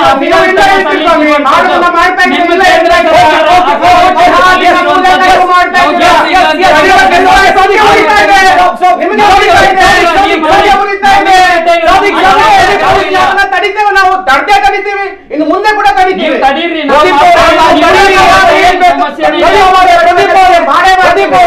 ದಯಮಾಡಿ ಎಲ್ರಿಗೂ ಕೂಡ ಅವಕಾಶ ಕೊಡಬೇಕು. ನಾನು ಜನತೆಗೆ ಸಂದೇಶವನ್ನು ನಾನು ನೀಡಬೇಕು ನೇರವಾಗಿ. ಎಸ್, ಬಿಜೆಪಿಯ ವಕ್ತಾರರು ರಾಧಾಕೃಷ್ಣ ಅವರು. ಎಸ್ ಸರ್, ಫಸ್ಟ್ ರಿಯಾಕ್ಷನ್ ತಮ್ಮ ಸರ್ಕಾರ ಏನ್ ಸರ್ ಲಾವಣ್ಯರಿಗೆ ಉತ್ತರ ಕೊಡ್ಬೇಕು, ಇವರಿಗೆ ಉತ್ತರ ಕೊಡ್ಬೇಕು. ಎಸ್, ತಮ್ಮ ಒಂದು ವಿಚಾರದಲ್ಲಿ ಫಸ್ಟ್ ರಿಯಾಕ್ಷನ್ ನಾನು ಕೇಳ್ತಾ ಇರುವಂತದ್ದು ಈ ಒಂದು ವಿಚಾರದಾಗ ಸರ್ಕಾರ, ತಮ್ಮ ಸರ್ಕಾರ ಇರುವಂತದ್ದು ಈ ಒಂದು ಅನೈತಿಕ ಪೊಲೀಸ್ಗಿರಿ ವಿಚಾರ ಸುರತ್ಕಲ್ನಲ್ಲಿ ಸದ್ದು ಸುದ್ದಿ ಮಾಡ್ತಾ ಇರೋದು, ನಮ್ಮ ಕರಾವಳಿ ಭಾಗದಲ್ಲಿ ಪದೇ ಆಗ್ತಾ ಇರುವಂತದ್ದು. ಫಸ್ಟ್ ರಿಯಾಕ್ಷನ್ ಸರ್ಕಾರ ಆಗಿತ್ತು, ಅವ್ರ ರಿಯಾಕ್ಷನ್ ಕೊಡಿ, ನಂತರ ಅವರಿಗೆ ರಿಯಾಕ್ಷನ್ ಕೊಡಿ. ಅನೈತಿಕ ಪೊಲೀಸ್ಗಿರಿ ಅನ್ನುವಂಥದ್ದು ಪದ ಸರಿಯಲ್ಲ. ವೈ ಗೂಂಡಾಗಿರಿ ಅಂತಾನೆ ಹೇಳ್ಬೇಕು. ನೀವು ಮಾತಾಡುವಾಗ ನಾನು ಮಾತಾಡಲಿಲ್ಲ. ಧರ್ಮ ರಕ್ಷಣೆ ವಿಚಾರದಲ್ಲಿ ಇವಾಗ ಸರಿಪಲ್ಲರು ಏನು ಹೇಳಿದ್ರು ಅದನ್ನು ಅವರು ಮಾಡಿಕೊಂಡು ಬಂದಿದ್ದಾರೆ. ಧರ್ಮವನ್ನು ಅವರವರ ಧರ್ಮದವರು ರಕ್ಷಣೆ ಮಾಡದಿದ್ರೆ ಇನ್ಯಾರು ಮಾಡಬೇಕು ಅನ್ನೋ ಪ್ರಶ್ನೆ ಉದ್ಭವ ಆಗ್ತದೆ. ಬ್ಯಾಂಗ್ಳೂರಿನಲ್ಲಿ ಒಂದು ಮುಸ್ಲಿಂ ಹೆಣ್ಮಗಳನ್ನು ಅವರದ್ದೇ ಏನೋ ಸ್ಟಾಫ್ ಅವರ ಮನೆಯವರ ಹತ್ರ ಹೇಳಿಕೊಂಡೋದಾಗ ಯಾವಾಗ ಆಗ ಮಾಡಲಿಲ್ವಾ? ಆಗ ಈ ಪ್ರಶ್ನೆ ಉದ್ಭವ ಆಗಲಿಲ್ವಾ ಅನ್ನುವಂಥದ್ದು ಅಲ್ವಾ? ಈಗ ಮತ್ತೆ ಸರ್ಕಾರ ಎಲ್ಲಿ ತಪ್ಪು ಮಾಡಿದೆ? ಸರ್ಕಾರ ಪೊಲೀಸರನ್ನು ಇಟ್ಟಿದಲ್ಲ, ಡಿಪಾರ್ಟ್ಮೆಂಟ್ ಉಂಟಲ್ಲ, ಡಿಪಾರ್ಟ್ಮೆಂಟ್ನವರು ಅರೆಸ್ಟ್ ಮಾಡಿದ್ದಾರೆ. ಅಲ್ಲಿ ಏನೋ ಅವಾಚ್ಯ ಶಬ್ದಗಳಿಂದ ಬೈದಿದ್ದಾರೆ, ಕೇವಲ ಬೈದಿದ್ದಾರೆ, ಎಚ್ಚರಿಕೆಯನ್ನು ಕೊಟ್ಟಿದ್ದಾರೆ ಹೊರತು ಯಾವುದೇ ರೀತಿಯ ಹಲ್ಲೆ ಮಾಡಿಲ್ಲ ಅಂತೇಳಿ ಪೊಲೀಸ್ ಕಮಿಷನರ್ ಸ್ಟೇಟ್ಮೆಂಟ್ ಇದೆ. ಅದೆಲ್ಲವನ್ನು ಮೀರಿ ಅವರು ಹಲ್ಲೆ ಮಾಡಿದ್ದಾರೆ ಅನ್ನುವಂಥದ್ದು ಸತ್ಯಕ್ಕೆ ದೂರವಾದಂಥ ಮಾತು. ಒಂದನೇದು, ಅಲ್ಲಿ ಸರ್ಕಾರ ಯಾವುದೇ ರೀತಿಯಲ್ಲಿ ತಪ್ಪು ಮಾಡಲಿಲ್ಲ. ಇನ್ನು ಲಾವಣ್ಯರ ಸರ್ಕಾರ ಎಲ್ಲೂ ತಪ್ಪು ಮಾಡಿಲ್ಲ. ಇನ್ನು ಲಾವಣ್ಯರವರು ಹೇಳಿದ್ರು ಇವರು ಬಜರಂಗ ದಳದವರು ಕೋವಿಡ್ನಲ್ಲಿ ಎಲ್ಲಿದ್ರು ಅಂತೇಳಿ. ಸ್ವಾಮಿ ನಿಮ್ಗೆ ಗೊತ್ತಿರಬೇಕು, ಇದೇ ಸರ್ ನಾನು ಹಿಂದೂ ಜಾಗರಣ ಸಮಿತಿಯವರು, ಬಜರಂಗ ದಳದವರು ಎಷ್ಟು ಕೆಲಸ ಮಾಡಿದ್ದಾರೆ. ಸತ್ತ ಹೆಣವನ್ನು ಸ್ಮಶಾನದಲ್ಲಿ ಆ ಒಂದು ಕಿಟ್ ಹಾಕಿಕೊಂಡು ಅದನ್ನು ಎತ್ತಿ ಅಲ್ಲಿ ಇಟ್ಟು ಎಲ್ಲ ಕಾರ್ಯವನ್ನು ಮಾಡಿದವರು ಅವರಿಗೆ ಗೊತ್ತಿರ್ಲಿಕ್ಕಿಲ್ಲ. ನಾನು ಸ್ವತಃ ನೋಡಿದವನು, ಹೋದವನು. ಅವರಿಗೆ ಏನಾದರೂ ಯಾರಾದ್ರೂ ಆ ಮನೆಯವರು ಭಕ್ಷಿಸಿಕೊಟ್ರೆ ಅದನ್ನು ನಮ್ಗೆ ಬೇಡ, ನಿಮ್ಮ ಮನೆಯ ಹತ್ತಿರದಲ್ಲಿ ಯಾರಾದ್ರೂ ಬಡವರಿದ್ರೆ ಅವರಿಗೆ ಕೊಡಿ ಅಂತ ಹೇಳಿದ್ರ ಹುಡುಗರವರು. ಇವರು ಏನು ಮಾಡಿದ್ದಾರೆ ಅಂತ ಹೇಳಿದ್ರೆ ಪ್ರಶ್ನೆ ಸರಿಯಲ್ಲ ಅದು. ಇವತ್ತು ಅವರಿಗೆ ಆಯ್ತಲ್ಲ, ಅಲ್ಲಲ್ಲ ಈಗ ಅವರಿಗೆ ಗೊತ್ತಾಗಿರ್ಬೇಕು ಏನಂದ್ರೆ ಈಗ ಸಾಕಿ ಬೆಳೆಸಿದ ಅಂತೇಳಿ ಮಕ್ಕಳು ಅಂತ ಹೇಳಿದ್ರಲ್ಲ ಅವರು. ಸಾಕಿ ಬೆಳೆಸಿದ ಮಕ್ಕಳ ಬಗ್ಗೆ ಯಾವಾಗ ಲಾವಣ್ಯ ಅವರೇ ಅದು ಅರ್ಥ ಆಗ್ತದೆ ಅಂತ ಹೇಳಿದ್ರೆ, ಒಂದು ಹೆಣ್ಣು ಮಗಳು ಅವರು ಮದುವೆಯಾಗಿ ಅವರಿಗೆ ಮಕ್ಕಳಾದ ಮೇಲೆ ಆ ಹೆಣ್ಣು ಮಗು ಆದ್ರೆ ಆ ಹೆಣ್ಣು ಮಗು ಇಂಥ ಪರಿಸ್ಥಿತಿಯಲ್ಲಿ ಬಿದ್ದಾಗ ಆ ತಾಯಿ ಆಲೋಚನೆ ಮಾಡುವಂಥದ್ದು. ಯಾವುದೇ ತಾಯಂದ್ರು ಇದು ತಪ್ಪು ಅಂತ ಹೇಳಿ ಹೇಳಿಲ್ವಲ್ಲ ಎಲ್ಲೂ. ಯಾವುದೇ ತಾಯಂದ್ರು ಹೇಳಿಲ್ವಲ್ಲ. ಆದ್ರೆ ಇದು ಸರಿ ಅಂತ ಹೇಳಿ ಅವ್ರು ಹೇಳಿಲ್ವಲ್ಲ. ಇದು ಸರಿ ಅನ್ನೋದು ಹೇಳ್ತಾ ಇದ್ದೀರಾ? ಅಲ್ಲ, ಅವರು ಮಾಡಿದ್ದು ಏನು, ಹುಡುಗಿಯರು ಮಾಡಿದ್ದು ಸರಿ ಅಂತೇಳಿ ಎಲ್ಲೂ ತಾಯಂದ್ರು ಹೇಳಿಲ್ವಲ್ಲ. ಹುಡುಗಿಯರು ಹೇಳಿರ್ಬೋದು, ಹುಡುಗರು ಹೇಳಿರ್ಬೋದು, ಅದು ಬೇರೆ ವಿಚಾರ. ಯಾವಾಗ ಪ್ರೌಢತೆಗೆ ಜನ ಬರ್ತಾರ ಆಗ ಆಲೋಚನೆ ಮಾಡ್ತಾರೆ. ಯಾವಾಗ ತಾಯಿ ಸ್ಥಾನದಲ್ಲಿ ನಿಂತು ಒಬ್ಬ ಮಹಿಳೆ ಆಲೋಚನೆ ಮಾಡುವಾಗ ಅದರ ಬಗ್ಗೆ ಒಂದು ತೂಕವಾದಂತ ಮಾತನ್ನು ಹೇಳ್ತಾರೆ. ಅಲ್ಲ, ನೀವು ಮಾತಾಡುವಾಗ ನಾನು ಮಾತಾಡ್ಲಿಲ್ಲ, ನಾನು ಆಗಲೇ ಹೇಳಿದೆ ಆಯ್ತಲ್ಲ. ಇನ್ನು ಯಾವಾಗ್ಲೂ ಯಾರು ಸಹ ಅವರವರ ಲಕ್ಷ್ಮಣ ರೇಖೆಯನ್ನು ದಾಟಿದ್ರೆ ಇಂಥ ಕಾನೂನಿನ ರಾಮಬಾಣ ಅಥವಾ ನೈತಿಕ ಗಿರಿ ಬರ್ತದೆ. ಇದು ಕಾನೂನಿನ ರಾಮಬಾಣ ಅಲ್ಲ, ಕಾನೂನಿನ ರಾಮಬಾಣ ಅವರಿಗೆ ಬಂದಿದೆ. ರಾಮಬಾಣ ಇಲ್ಲಿಲ್ಲ, ಅಲ್ಲ ಅವರಿಗೆ ಬಂದಿದಲ್ಲ, ಅವರನ್ನು ಅರೆಸ್ಟ್ ಮಾಡಿದ್ರಲ್ಲ, ಅದು ಕಾನೂನಿನ ರಾಮಬಾಣ ಅಲ್ವಾ? ಖಂಡಿತವಾಗಿ ಅಲ್ಲಿ ತಡೆಯುವಂತ ಕೆಲಸ ಆಗಿದೆ ನಿತಿನ್. ನೋಡಿ, ತಡೆಯುವಂತ ಕೆಲಸ ಆಗಿದೆ. ತಡೆದು ಅವರನ್ನ ಪೊಲೀಸರಿಗೆ ಒಪ್ಪಿಸುವಂತ ಕೆಲಸ ಅಲ್ಲಿ ಆಗಿದೆ. ಖಂಡಿತವಾಗಿ ಯಾಕಾಗಿದೆ ಹೆಣ್ಣು ಮಕ್ಕಳಿಗೆ ಅಲ್ಲಿ ಜಾಗೃತಿಯನ್ನು ಮೂಡಿಸುವ ಕೆಲಸ ಆಗ್ಬೇಕು ಇನ್ನೊಬ್ಬರಿಗೆ. ಒಳಗಾಗಿದ್ದಾರೆ, ಬೀಗ ಹಾಕಿದೆ ನಮ್ಮ ಬಳ್ಳಾಲ್ ಅವರಿಗೆ.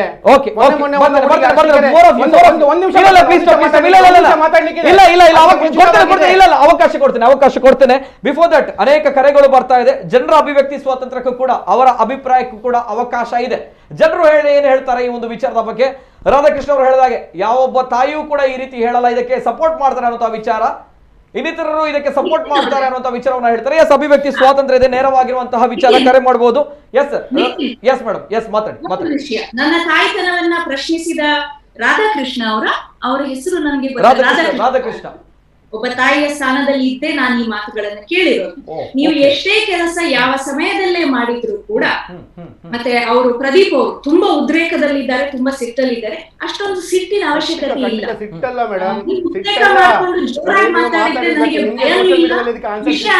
ಆಗೋದೂ ಇಲ್ಲ.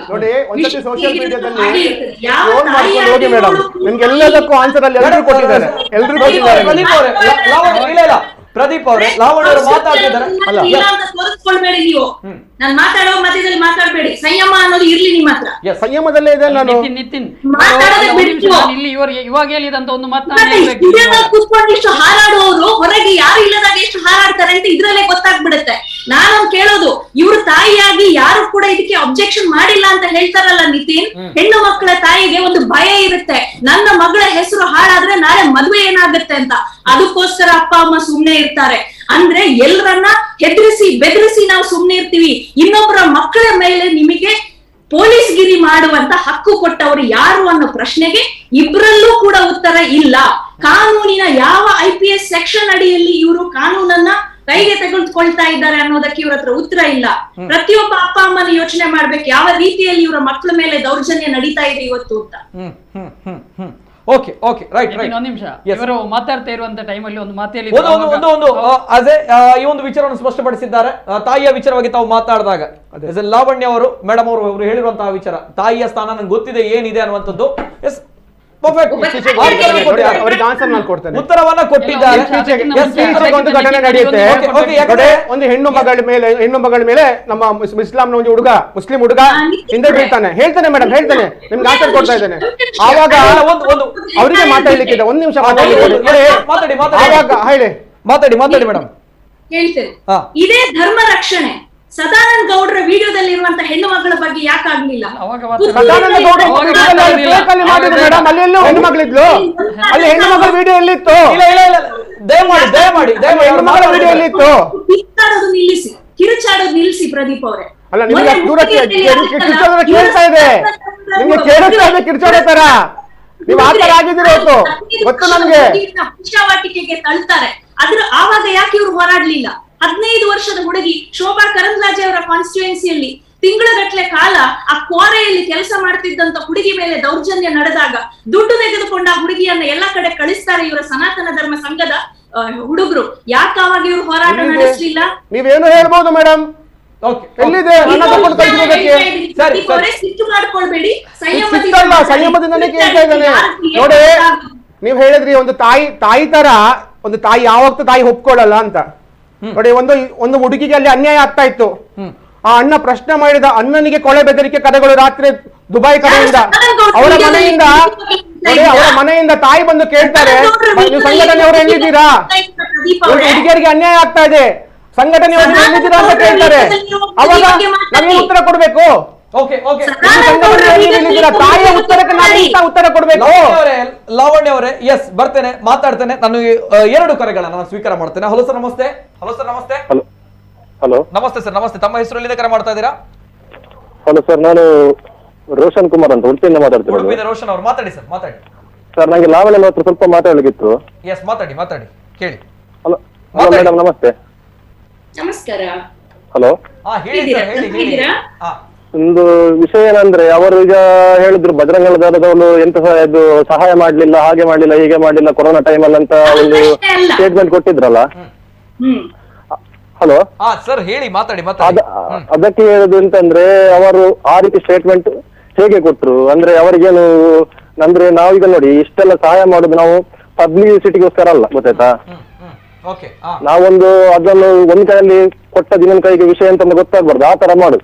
ಇವ್ರೆಂತ ಮಾಡ್ತಾರೆ ಅಂದ್ರೆ, ಒಂದು ಕಿಟ್ ಅನ್ನು ಕೊಟ್ಟು ಒಂದು 25-30 ಜನ ನಿಂತೆಲ್ಲ ಫೋಟೋ ತೆಗೆಯುದು, ನಾವೆಲ್ಲ ಮಾಡಿದ್ದು ಯಾರಿಗ ಸಹ ಗೊತ್ತಿಲ್ಲ ನಮ್ಮದಂದ್ರೆ ಆ ರೀತಿ. ಇನ್ನೊಂದು ವಿಷಯ ಏನಂದ್ರೆ, ಇನ್ನೊಂದು ವಿಷಯ ಏನಂದ್ರೆ, ಅವರು ಇನ್ನೊಂದು ಮಾತು ಹೇಳಿದ್ರು, ಎಂತಾದ್ರೆ ಹೆಣ್ಣು ಮಕ್ಕಳನ್ನೆಲ್ಲ ಹೀಗೆ ಮಾಡ್ಲಿಕ್ಕೆ ಯಾರಿಗಾದ್ರೆ ಪ್ರಶ್ನೆ ಇದೆಯಾ, ಅವರಿಗೆಲ್ಲ ಇದು ಮಾತಾಡ್ಲಿಕ್ಕೆಲ್ಲ ಹಕ್ಕಿ ಇದೆ ಅಂತ. ಅದ್ರಲ್ಲಿ ನಾನು ಎಂತ ಹೇಳುದಂದ್ರೆ, ಈಗ ಒಂದು ಪಾರ್ಕಿಗೆ ಹೋಗ್ತಾರೆ ಅಥವಾ ಒಂದು ಯಾವ್ದೋ ಒಂದು ಜಾಗ ಹೋಗ್ತಾರೆ, ಅಲ್ಲಿ ಹುಡುಗಿ ಎಂತಾದ್ರೂ ಒಂದು ಅಸಭ್ಯ ರೀತಿಯಲ್ಲಿ ಎಂತಾದ್ರೂ ಒಂದು ಇದ್ ಮಾಡ್ತಿದ್ರೆ, ವರ್ತನೆ ಮಾಡ್ತಿದ್ರೆ, ಅಪ್ಪ ಅಮ್ಮನವರು ಅಲ್ಲಿ ಬರೋ ತನಕ ಕೂತ್ಕೊಳ್ಬೇಕಾ, ಕಾದು ಕೂತ್ಕೊಳ್ಬೇಕಾ? ಪಬ್ಲಿಸಿಟಿ ಅಂತ ಒಂದು ಪಬ್ಲಿಕ್ ಎಂತ ಸಹ ಅವ್ರಿಗೊಂದು ಇದ್ ಮಾಡ್ಲಿಕ್ಕಿಲ್ವಾ, ಒಂದು ಮಾತಾಡ್ಲಿಕ್ಕಿಲ್ವಾ? ಅವ್ರು ಎಂತ ಸಹ ವರ್ತನೆ ಮಾತಾಡ್ತಿದ್ರು, ಎಂತ ಸಹ ಮಾತಾಡ್ಲಿಕ್ಕಿಲ್ಲ ಪಬ್ಲಿಕ್. ಅದು ಹೇಳುದು ಸರ್ ನಾನು. Right sir, thank you. ಇನ್ನೊಂದು ಕರೆ ಇದೆ. ಹಲೋ ಸರ್, ನಮಸ್ತೆ. ಸರ್ ನಮಸ್ತೆ, ಧ್ವನಿ ಕೇಳ್ತಾ ಇದೆಯಾ? ಸರ್ ನಮಸ್ತೆ, ಧ್ವನಿ ಕೇಳ್ತಾ ಇದೆಯಾ? ಎಸ್ ಸರ್, ತಮ್ಮ ಹೆಸರು ಎಲ್ಲಿಂದ ಕರೆ ಮಾಡ್ತಾ ಇದ್ದೀರಾ? ಮಂಗಳೂರಿಂದ. ತಮ್ಮ ಹೆಸರು? ಸಂದೀಪ್. ಸರ್ ದಯಮಾಡಿ ತಮ್ಮ ಟಿವಿ ವಾಲ್ಯೂಮ್ ಮ್ಯೂಟ್ ಮಾಡಿ ಸರ್. ಎಸ್, ಮಾತಾಡಿ ಸರ್. ಮಾತಾಡಿ. ಮೇಡಮ್, ನೀವು ಹೇಳಿದ್ರಲ್ಲ RSS ಬಜರಂಗ ದಳ ಎಲ್ಲ ಇದು ಯಾವ್ದಿಲ್ಲ ಎಲ್ಲ ಪುಂಡಾಟಿಕೆ ಎಲ್ಲ ಅಂತ. ನೀವು ಆರೋಪಿಸಿದ ಎಂದ್ರೆ ನಿಮ್ಗೆ ಈಗ ಸರಿ ಕೇಳಿ, ತಮ್ಮ ಪ್ರಶ್ನೆ ಕೇಳಿ. ನಿಮ್ಮ ಮಗಳನ್ನು ನೀವು ಎಸಿ ಕಾರಲ್ಲಿ ಕೂತ್ಕೊಂಡು ನೀವು ಮಾತಾಡ್ತೀರಲ್ಲ, ನೀವು ಹೊರಗೆ ಬನ್ನಿ ಮಾತಾಡಿ, ಪಬ್ಲಿಕ್ ಅಲ್ಲಿ ಮಾತಾಡಿ. ನೀವು ಪಬ್ಲಿಕ್ ಅಲ್ಲಿ ಮಾತಾಡಿ, ನಾವು ನಿಮ್ಗೆ ಕೂಡ ಹೊಡಿತೇವೆ ನಾವು.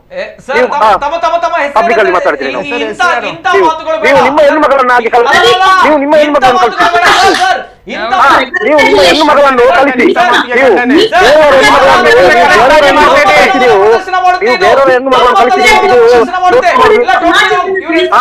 ನೀವು ನಿಮ್ಮ ಹೆಣ್ಣು ಮಗಳನ್ನು ಕಳಿಸಿ. ಫಸ್ಟ್ ಅವರ ಮೇಲೆ ನಂಬರ್ ಅಲ್ಲಿ ಕೇಸ್ ಮಾಡಿದೆ, ನಂಬರ್ ಕೇಸ್ ಮಾಡಿ.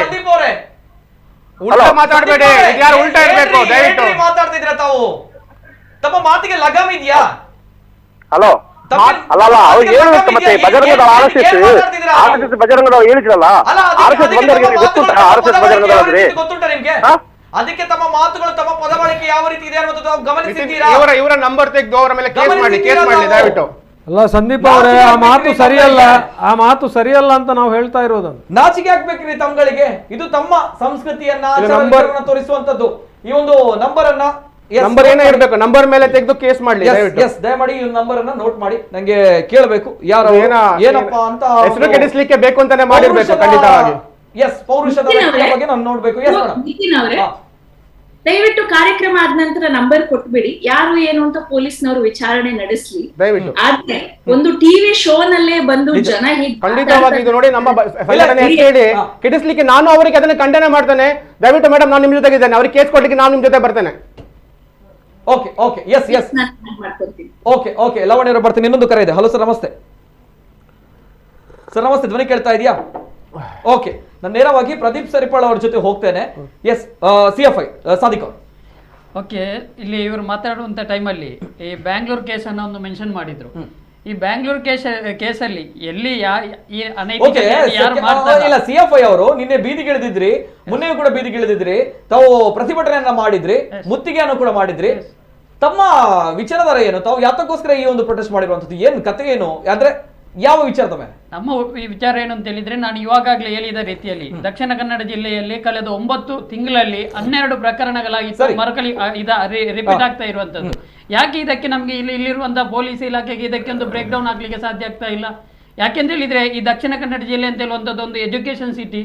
ಇಲ್ಲಿ ಏನು ತುಂಬಾ ಏನು ಸ್ಟೂಡೆಂಟ್ಸ್ಗಳು ಬೇರೆ ಬೇರೆ ರಾಜ್ಯದ ಅಥವಾ ದೇಶದ ಅಂತ ಅಥವಾ ವಿದೇಶದಿಂದಲೂ ವಿದ್ಯಾರ್ಥಿಗಳು ಬಂದು ಇಲ್ಲಿ ಕಲಿತಾರೆ. ಇಂಥ ವಿದ್ಯಾರ್ಥಿಗಳು ಬೇರೆ ಬೇರೆ ಕಡೆಗಳಿಂದ ಬಂದು ಕಲಿಯುವಂತ ಈ ಸಂದರ್ಭದಲ್ಲಿ ಈ ರೀತಿಯಾದಂತಹ ಪ್ರಕರಣಗಳು ರಿಪೀಟ್ ಆದ್ರೆ ನೆಕ್ಸ್ಟ್ ಇಲ್ಲಿ ಯಾರು ಬಂದು ಕಲೀಲಿಕ್ಕೆ ಬರ್ತಾರೆ? ಅಥವಾ ಅವರು ಅಲ್ಲಿಂದ ಬಂದು ಇಲ್ಲಿ ಕಲೀಲಿಕ್ಕೆ ಬಂದಂತ ವಿದ್ಯಾರ್ಥಿಗಳು ಇವಾಗ ನಾವು ಹೇಳ್ತೇವೆ ಏನು, ಹೋಗುವಾಗ ಬಿಹಾರ ಅಂತ ಹೇಳುವಾಗ ಅಲ್ಲಿ ಬಿಹಾರಕ್ಕೆ ಯಾರು ಹೋಗ್ಲಿಕ್ಕೆ ಇಷ್ಟಪಡೋದಿಲ್ಲ. ಯಾಕೆಂತ ಹೇಳಿದ್ರೆ ಕಂಪ್ಲೀಟ್ ಅಲ್ಲಿ ರೋಟಲ್ಲಿ ಡಕಾಯಿತರು ಇರ್ತಾರೆ ಅಂತ. ಅದೇ ರೀತಿ ನಾಳೆ ನಮ್ಮ ದಕ್ಷಿಣ ಕನ್ನಡ ಜಿಲ್ಲೆಗೂ ಆಗ್ತಾರೆ, ಅದೇ ರೀತಿ ನಮ್ಮ ಮಂಗಳೂರಿಗೆ ಆಗ್ತಾರೆ. ಈ ಒಂದು ವಿಚಾರದಲ್ಲಿ ಚಾನ್ಸಸ್ ಇದೆ, ಇವರ ಮಾತನ್ನು ಒಪ್ಕೋಬೇಕು. ವಿಷಯದಲ್ಲಿ ಡಕಾಯಿತರ ಗುಂಡಗಳ ವಿಚಾರವನ್ನು ತಿಳಿಸಿದ್ದಕ್ಕೆ ತುಂಬಾ ಧನ್ಯವಾದ.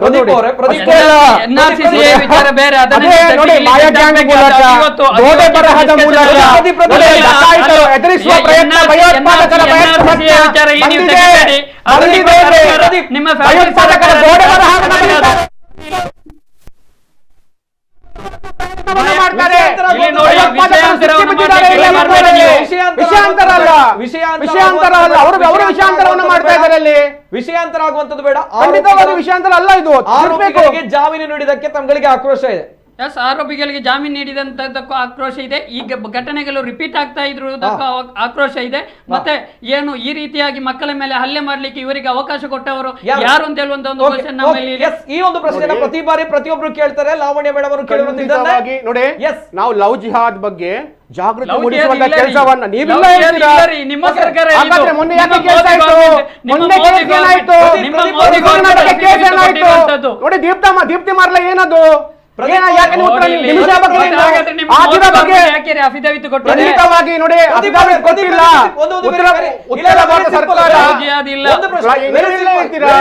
ಒಂದು ಪ್ರಶ್ನೆ ನೋಡಿ, ನಾನು ಹೇಳೋದು ಕೇಳಿ. ಅವರ ವಾಹನವನ್ನು ತಡೆದು ನಿಲ್ಲಿಸಿದ್ದೀರಾ? ನೋಡಿ, ಒಂದ್ ನಿಮಿಷ ಹೇಳ್ತೀನಿ. ಅವರ ವಾಹನವನ್ನು ತಡೆದು ನಿಲ್ಲಿಸಿದ್ದೀರಾ? ಇಲ್ಲ ಇಲ್ಲ, ಅವರ ವಾಹನವನ್ನು ಮಾತಾಡ್ಲಿಕ್ಕೆ ಬಿಡಿ, ನಾನು ಮಾತಾಡ್ತೇನೆ. ಅವರ ಒಂದು ವಿಚಾರ, ಒಂದು ಕಳ್ಳತನ ಆದಾಗ ಪ್ರದೀಪ್ ಅವರೇ, ಒಂದು ಉತ್ತರ ಬೇಕಾಗಿದೆ. ಅವರ ವಾಹನವನ್ನು ತಡೆದು ನಿಲ್ಲಿಸಿದ್ದೀರಾ? ಖಂಡಿತವಾಗಿ ಒಪ್ಕೊಳ್ತೀರಾ? ಖಂಡಿತವಾಗಿ. ಯಾಕೆ ನಿಲ್ಲಿಸಿದ್ದು ಅಂತ ಹೇಳಿದ್ರೆ ಪೊಲೀಸ್ ಇಲಾಖೆಗೆ ತಿಳಿಸಬೇಕು.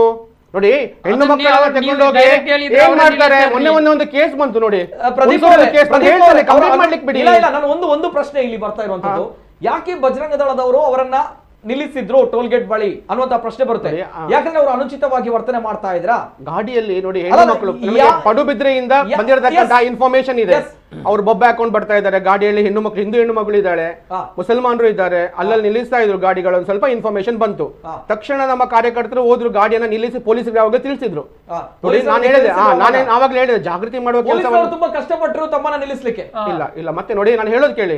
ಅದು ನಮ್ಮನ್ನೆಲ್ಲ ಸಮಾಜ, ಅಲ್ಲಿ ಹಿಂದೂ ಸಮಾಜ, ನಮ್ಮ ಕಾರ್ಯಕರ್ತರು 3-4 ಜನ ಸ್ವಾಮಿ ಹಿಂದೂ ಸಮಾಜ ಅಲ್ಲಿ ಸೇರಿತ್ತು. ಸಮಾಜ ಸೇರಿ ಉದ್ರಿಕ್ತರಾದಾಗ ಉತ್ತರವನ್ನು ಕೊಟ್ಟಿದ್ದಾರೆ.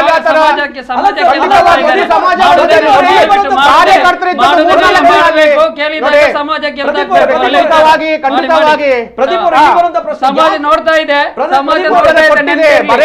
ಸೋಷಿಯಲ್ ಮೀಡಿಯಾದಲ್ಲಿ ಸಾವಿರ ಕಮೆಂಟ್ಸ್ ಗಳ ಮೂಲಕ ಸರಿ ನಿಮ್ಮದು ಸರಿ ಅಂತ ಉತ್ತರ ಕೊಟ್ಟಿದೆ ಸಮಾಜ. ಪ್ರದೀಪ್ ಅವರೇ, ಒಪ್ಕೊಂಡಿದೆ, ನಾವು ಒಪ್ಕೊಂಡಿಲ್ಲ, ಸಮಾಜ ಒಪ್ಕೊಂಡಿದೆ. ಎಲ್ಲ ಮಾಡುವುದನ್ನೆಲ್ಲ ಮಾಡ್ಕೊಂಡು ಇಲ್ಲಿ ಇವರು ಖಂಡಿತವಾಗಿ ನೋಡಿ, ಬಜರಂಗ ದಳ ಮಾಡಿರುವಂತ ಕೆಲಸವನ್ನ ನಾನು ಇಲ್ಲಿ ಸಮರ್ಥನೆ ಮಾಡ್ತಾ ಇದ್ದೇನೆ. ತಡೆಯುವಂತ ಕೆಲಸ ಎಷ್ಟೋ ಹೆಣ್ಣು ಮಕ್ಕಳು ಮೇಲಿರುವ ಒಬ್ಬರು ಕುಟುಂಬದವರು ಹೇಳಿದ್ರು, ಪ್ರದೀಪ್ ಅವರೇ, ಒಳ್ಳೆ ಕೆಲಸ ಮಾಡಿದ್ದೀರಾ, ಒಳ್ಳೆ ಕೆಲಸ ಮಾಡಿದ್ದೀರಾ. ಸಮಾಜ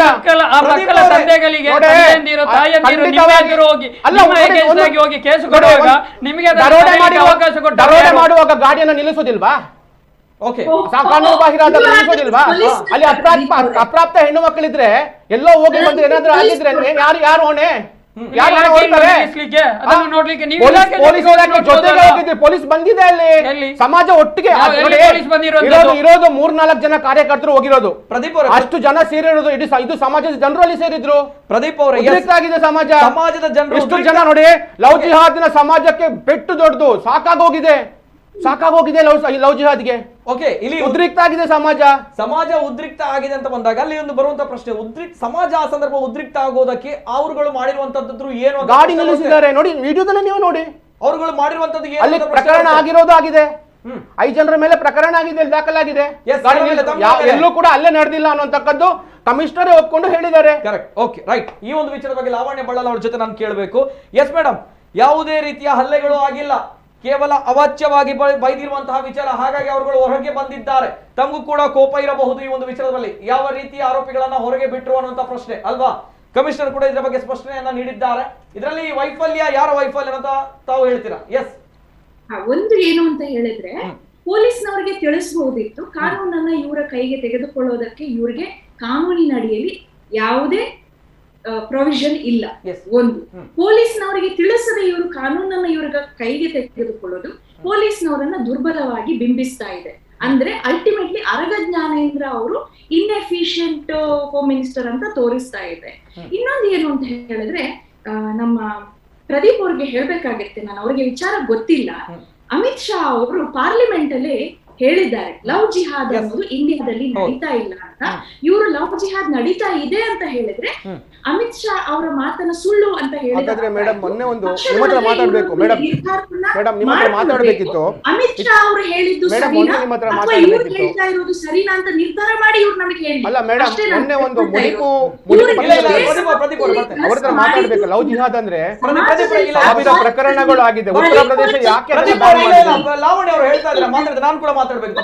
ಸಂಯಮ ಇರ್ಲಿ ಪ್ರದೀಪ್ ಅವರೇ. ಅಲ್ಲ ಮೇಡಮ್, ಉತ್ತರ ಪ್ರದೇಶದ ಗವರ್ಮೆಂಟ್ ಯಾಕೆ ಬ್ಯಾನ್ ಮಾಡಿದೆ ಲವ್ ಜಿಹಾದ್ ಅನ್ನ? ಪ್ರದೀಪ್ ಅವರೇ ಸ್ವಲ್ಪ ಸಮಾಧಾನ ಇರ್ಲಿ. ಅಮಿತ್ ಶಾ ಅವರು ಇಲ್ಲಿ ಲೋಕಸಭಾನಲ್ಲಿ ಹೇಳಿರುವಂತ ಸ್ಟೇಟ್ಮೆಂಟ್ ಅಫಿಷಿಯಲ್ ರೆಕಾರ್ಡ್ಸ್ ಇದೆ, ಚೆಕ್ ಮಾಡಿ. ಅವರು ಸುಳ್ಳು ಹೇಳ್ತಾ ಇದ್ರೆ ಅದನ್ನು ನಮ್ಗೆ ಸ್ಪಷ್ಟನೆಯನ್ನ ಕೊಡಿ. ಲವ್ ಜಿಹಾದ್ ನಡೀತಾ ಇದೆ, ಅಮಿತ್ ಶಾ ಅವರು ಹೇಳಿರೋದು ತಪ್ಪು ಅಂತ ನೀವು ನಮ್ಗೆ ಅರ್ಥೈಸಿ ಹೇಳಿ. ಯಾರು ಏನೇ ಕೆಲಸ ಮಾಡಿದ್ರು ನಿತಿನ್, ಇಲ್ಲಿ ಒಂದಂತೂ ನಿಜ, ಇಲೆಕ್ಷನ್ ಆಗೋದಕ್ಕೆ ಇನ್ನು 1.5 ವರ್ಷ ಇರೋದು. ಬೇರೆ ಬೇರೆ ಇಶ್ಯೂಗಳನ್ನ ಜನ ಎತ್ತಬಾರ್ದು, ಡಿಸ್ಟ್ರಾಕ್ಷನ್ ಒಂದು ಇರ್ಬೇಕು ಅನ್ನೋ ಕಾರಣಕ್ಕೆ ಈ ಎಲ್ಲಾ ವಿಷಯಗಳು. ಇನ್ನೊಂದೇನು ಅಂತ ಹೇಳಿದ್ರೆ, ಅಡ್ಮಿನಿಸ್ಟ್ರೇಷನ್ ನ ಫೇಲಿಯರ್ ಅನ್ನ ಎತ್ತಿ ತೋರಿಸುತ್ತೆ. ಪ್ರತಿ ಬಾರಿ ಪೊಲೀಸರನ್ನ ದುರ್ಬಲ ಅಂತ ತೋರಿಸಿದಾಗ ಬಿಜೆಪಿ ಸರ್ಕಾರದ ದೌರ್ಬಲ್ಯವನ್ನ ಇವರೇ ತೋರಿಸ್ಕೊಟ್ಟ ಹಾಗಾಗುತ್ತೆ. ಇವರು ಸಮಾಜ ಸೇವೆ ಎಷ್ಟೇ ಮಾಡಿದ್ರು ಬೇರೆಯವರ ಮಕ್ಕಳಿಗೆ ದಬ್ಬಾಳಿಸೋದು, ಅವರಿಗೆ ಹಲ್ಲೆ ನಡೆಸೋದು, ಅವರ ಮೇಲೆ ಕೆಟ್ಟ ಪದ ಬಳಕೆ ಮಾಡಿ ಬೈಯುವಂತ ಹಕ್ಕು ಇವ್ರಿಗಿಲ್ಲ. ಎಲ್ಲೋ ಅನೈತಿಕ ಕೆಲಸ ನಡೀತಾ ಇದ್ರೆ ಪೊಲೀಸ್ನವರಿದ್ದಾರೆ, ತಿಳಿಸಿ. ನೀವೇನ್ ಪೊಲೀಸ್ನವ್ರು ಇನ್ಎಫಿಷಿಯಂಟ್ ಅಂತ ಹೇಳ್ತಾ ಇದ್ದೀರಾ? ನಮ್ಮ ಪೊಲೀಸಿಗೆ ಫೋರ್ಸಿಗೆ ಅಷ್ಟು ತಾಕತ್ತಿಲ್ಲ ಅಂತ ಹೇಳ್ತಾ ಇದ್ದಾರಾ? ನೋಡಿ ಮೇಡಮ್, ಲವ್ ಜಿಹಾದ್ ಅಂತ ಇಲ್ಲ ಅಂತ ಹೇಳ್ತಿರಲ್ಲ. ಮೊನ್ನೆ ಅವ್ರು ಹೇಳಿರೋ ಪ್ರಕಾರ ಕೊಟ್ಟಯಂನ ಒಬ್ಬ ಕ್ರಿಶ್ಚಿಯನ್ ಗುರುಗಳು ನಿತಿನ್ ಮಾತಾಡ್ಲಿಕ್ಕೆ ಬಿಡಿ. ಕೊಟ್ಟಯಂನ ಜೋಸೆಫ್ ಒಬ್ರು ಅವ್ರು ಹೇಳಿದ್ರು, ಇಲ್ಲಿ ಡ್ರಗ್ ಜಿಹಾದ್, ಲವ್ ಜಿಹಾದ್ ವ್ಯಾಪಕವಾಗಿ ನಡೀತಾ ಇದೆ, ಕಾನೂನು ತನ್ನಿ ಅಂತ. ಪ್ರದೀಪ್ ಅವರೇ, ಒಂದೇ ಒಂದು ಕ್ಷಣ ಪ್ರದೀಪ್ ಅವರೇ, ಸಾರಿ ಟು ಇಂಟರಪ್ಟ್ ಯು. ನಾನಲ್ಲ ಹೇಳಿದ್ದು ಪ್ರದೀಪ್, ನಾನು ರಿಪೀಟ್ ಮಾಡ್ತಾ ಇರೋದು ಅಮಿತ್ ಶಾ ಅವರು ಲೋಕಸಭಾ. ಉತ್ತರ ಪ್ರದೇಶದಲ್ಲಿ ಯಾಕೆ ಬ್ಯಾನ್ ಆಗಿದೆ? ಅದಕ್ಕೆ ಅವರು ಉತ್ತರ ಕೊಡ್ಬೇಕು, ನಾನಲ್ಲ. ಬಿಜೆಪಿ ಉತ್ತರ ಕೊಡ್ಬೇಕು, ನಾನಲ್ಲ.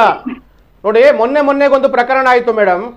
ಮುಡುಪಿನ ಒಬ್ಬ SDPI ಕಾರ್ಯಕರ್ತ ನಮ್ಮ ಇಲ್ಲಿದು ಯಾರೋ ಹುಣಸೂರಿನ ಮೂರನ ಹುಡುಗಿಯನ್ನ ಕರ್ಕೊಂಡು ಬಂದು ಮದುವೆ ಆಗಿಲ್ಲ, ಹಿಂದೂ ಹೆಸರು ಹೇಳಿ ಪದ್ಮನಾಭ ಅಂತ ವಿಷಯ ಚರ್ಚೆ ಆಗಿದೆ.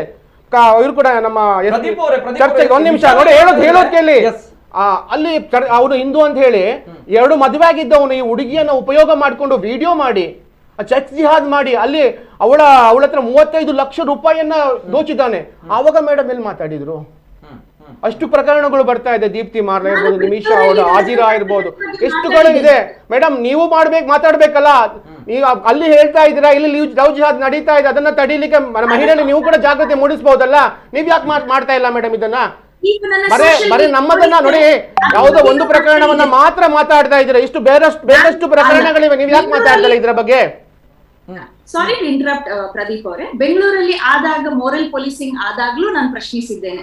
ಅರಗ ಜ್ಞಾನೇಂದ್ರ ಅವರನ್ನು ಪ್ರಶ್ನಿಸಿದ್ದೇನೆ. ಯಾಕೆ ಸ್ವಾಮಿ ಹೀಗೆ ನಡೀತಾ ಇದೆ, ಕರ್ನಾಟಕನ ಇನ್ನೊಂದು ಉತ್ತರ ಪ್ರದೇಶ ಮಾಡುವಂತ ಯೋಚನೆನ ಅಂತ ಅವಾಗ್ಲೂ ಕೇಳಿದ್ದೀನಿ ನಾನು. ನೀವೆಲ್ಲ ಎಲ್ಲಾ ವಿಚಾರಗಳನ್ನು ನೋಡದೆ ಕೇಳದೆ ಏನೋ ಭಾವಿಸ್ಕೊಂಡು ಮಾತಾಡಿದ್ರೆ ನಾನು ಏನೂ ಹೇಳಕ್ಕಾಗಲ್ಲ. ಪುನಃ ರಿಪೀಟ್ ಮಾಡ್ತೀನಿ ನಿತಿನ್, ಲವ್ ಜಿಹಾದ್ ಇಲ್ಲ ನಮ್ಮ ದೇಶದಲ್ಲಿ ಅಂತ ಆನ್ ರೆಕಾರ್ಡ್ ಹೇಳಿರೋದು ನಮ್ಮ ಹೋಮ್ ಮಿನಿಸ್ಟರ್ ಅಮಿತ್ ಶಾ. ನಿಜ ಇಲ್ಲ, ಸಾಕ್ಷ್ಯಾಧಾರಗಳು ಯಾವುದು ಕೂಡ ಪ್ರೂವ್ ಆಗಿಲ್ಲ. ಲವ್ ಜಿಹಾದ್ ಅನ್ನುವಂಥದ್ದು ಇದೆ ಅನ್ನುವಂಥದ್ದು ಯಾವುದೇ ರೀತಿ ಅಧಿಕೃತ ಸಾಕ್ಷ್ಯಾಧಾರಗಳು ಪ್ರೂವ್ ಆಗಿಲ್ಲ. ಅದೆಷ್ಟು ಕೋರ್ಟ್ ನಲ್ಲಿ ಕೇಸ್ಗಳು ನಡೆದು ಸಾವಿರಾರು ಕೇಸ್ಗಳಿವೆ. ಸರ್ಕಾರಕ್ಕೆ ಆಗ್ರಹ ಮಾಡಿದ್ದೇವೆ ನಾವು. ಈ ಒಂದು ಸ್ಪಷ್ಟ ಸಂದೇಶವನ್ನು ಅವರು ಕೊಟ್ಟಿರುವಂತದ್ದು ಇಷ್ಟೇ. ಲಾವಣ್ಯ ಅವರು ಹೇಳುವಂತಹ ಪ್ರಕಾರ ಎಲ್ಲೂ ಕೂಡ ಪ್ರೂವ್ ಆಗಿಲ್ಲ. ಎಸ್, ಸದ್ಯ ದೇಶದಲ್ಲಿ ಇರುವಂತದ್ದು ಅವರು ಕೂಡ ಒಪ್ಪಿಗೆ ಇದ್ದಾರೆ ಲವ್ ಜಿಹಾದ್ ಇಲ್ಲ ಅಂತ. ಎಲ್ಲೂ ಕೂಡ ಲವ್ ಜಿಹಾದ್ ನ ಬಗ್ಗೆ ಪ್ರೂವ್ ಆಗಿಲ್ಲ. ಈ ಒಂದು ಸಾಕ್ಷ್ಯಾಧಾರಗಳು ಸರಿಯಾಗಿ ಪ್ರೂವ್ ಆಗಿಲ್ಲ. ಕೇಸ್ಗಳು ನಿಂತಿಲ್ಲ. ಇಸ್ಲಾಂನಲ್ಲಿ ಹಿಂದೂ ಹೆಣ್ಣು ಮಗಳನ್ನ ತಕೊಂಡೋಗಿ ಅಷ್ಟು ರೀತಿಯಲ್ಲಿ ಹಾಳು ಮಾಡ್ತಾ ಇದಾರಲ್ಲ, ಭಯೋತ್ಪಾದನಾ ಚಟುವಟಿಕೆಗಳಿಗೆ ಉಪಯೋಗ ಮಾಡ್ತಾ ಇದಾರಲ್ಲ. ತಮ್ಮ ಒಂದು ವಿಚಾರ ಇರುವಂತದ್ದು ಇಲ್ಲಿ ಕೇವಲ ಲವ್ ಜಿಹಾದ್ ಇದೆ. ಕೋರ್ಟ್ ಹೇಳಿ ಅದಕ್ಕೆ ಅವ್ರು ಆನ್ಸರ್ ಕೊಡ್ಬೇಕು. ಓಕೆ ಎಸ್, ಬಿಜೆಪಿ ವಕ್ತಾರರು ಎಸ್ ಸರ್ ಮಾತಾಡಿ. ಇಷ್ಟು ವ್ಯಾಪಕವಾಗಿ ಲವ್ ಜಿಹಾದ್ ನಡೀತಾ ಇದ್ರು ಕೂಡ ಇಲ್ಲ ಅಂತ ಸರ್ಕಾರ ಹೇಳ್ತಾ ಇದ್ದಾರೆ, ಅದಕ್ಕೆ ಅವ್ರು ಆನ್ಸರ್ ಕೊಡ್ಬೇಕು. ಓಕೆ, ಬೆಂಗಳೂರಿನ ವಿಚಾರ ಒಪ್ಕೊಂಡು ಹೇಳ್ಬೇಕಷ್ಟೇ ನಮಗೆ. ಓಕೆ, ಪ್ರಥಮವಾಗಿ ತಾವು ಬೆಂಗಳೂರಿನ ವಿಚಾರವಾಗಿಯೂ ಕೂಡ ತಾವು ಮಾತಾಡಿದ್ರಿ, ಮೊನ್ನೆ ನಡೆದಿರುವಂತಹ ಬೆಂಗಳೂರಿನ ವಿಚಾರವಾಗಿ ಅಲ್ವಾ? ಎಸ್, ಈಗ ಈ ವಿಚಾರವಾಗಿ ಮಾತಾಡ್ತೀರಾ? ಆ ಸಂದರ್ಭ ಸಿಎಂ ಬೊಮ್ಮಾಯಿ ಅವರು ಒಂದು ಹೇಳಿಕೆಯನ್ನ ಕೂಡ ಕೊಟ್ಟಿದ್ದಾರೆ, ಅವರು ಅವರ ರಿಯಾಕ್ಷನ್ ಅನ್ನ ಕೊಟ್ಟಿದ್ದಾರೆ. ಈ ವಿಚಾರದ ಬಗ್ಗೆ ಬೊಮ್ಮಾಯಿ ಅವರು ಏನ್ ಹೇಳ್ತಾರೆ? ಈ ವಿಚಾರದ ಬಗ್ಗೆ ಪೊಲೀಸ್ನವರು ಸ್ಪಷ್ಟವಾಗಿ ಅಲ್ಲ, ನೀವು ಮಾತಾಡೋ, ನಾವು ಮಾತಾಡಲಿ, ಸ್ವಲ್ಪ ಸೌಜನ್ಯ ಕಲ್ತ್ಕೊಳ್ಳಿ.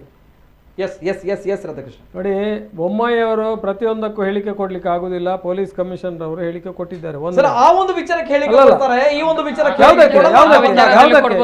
ಅಮಿತ್ ಶಾ ಅಲ್ಲ, ಮತ್ತೆ ಬೆಂಗಳೂರಲ್ಲಿ ನಡೆದಿರುವಂತಹ ವಿಚಾರ, ಬೆಂಗಳೂರಿನಲ್ಲಿ ನಡೆದಿರುವಂತಹ ಕೂಡ ಮೆನ್ಷನ್ ಮಾಡಿದ್ರು ಪ್ರಥಮವಾಗಿ ಮಾತಾಡಿದಾಗ. ಹೌದು, ಆಗ ಅದನ್ನು ಪೊಲೀಸ್ ನೈತಿಕ ಗಿರಿ ಅಂತ ಹೇಳಿಲ್ಲಲ್ವ ಇವರು? ಸರಿ ಅಲ್ಲ, ಅದು ನೈತಿಕ ಗಿರಿ ಅಲ್ವಾ? ಇನ್ನು ಇವರು ಲಾವಣ್ಯರವರು ಹೇಳಿದ್ರಲ್ಲ, ಅಮಿತ್ ಶಾ ಅವರದು, ಯಾವುದೇ ಕೇಸ್ ಪ್ರೂವ್ ಆದ್ರೆ ಅಥವಾ ಅಧಿಕೃತವಾಗಿ ಒಂದು ಹೆಣ್ಣು ಕಂಪ್ಲೇಂಟ್ ಕೊಟ್ರೆ ಮಾತ್ರ ಅದು ಅಧಿಕೃತ ಅಂತ ಆಗುದು. ಇಲ್ಲಿ ಯಾವುದು ಎಲ್ಲವೂ ನಡೆದಿರುವಂತದ್ದು ಅನಧಿಕೃತ. ಅವರ ಹೋರಾಟ ಅದಕ್ಕೆ, ಅವರ ಹೋರಾಟ ಅದಕ್ಕೆ ಆಗುತ್ತೆ. ತನಿಖೆ ಮಾಡ್ರಿ. ಮಾತಾಡ್ಲಿಲ್ಲ ರೀ ನಾನು, ನೀವು ನಡುವಲ್ಲಿ ಮಾತಾಡಬೇಡಿ, ನೀವು ಮಾತಾಡಬೇಡಿ. ನಾವು ಮಾತಾಡುವಾಗ ನೀವ್ ಯಾಕೆ ಮಾತಾಡುದು?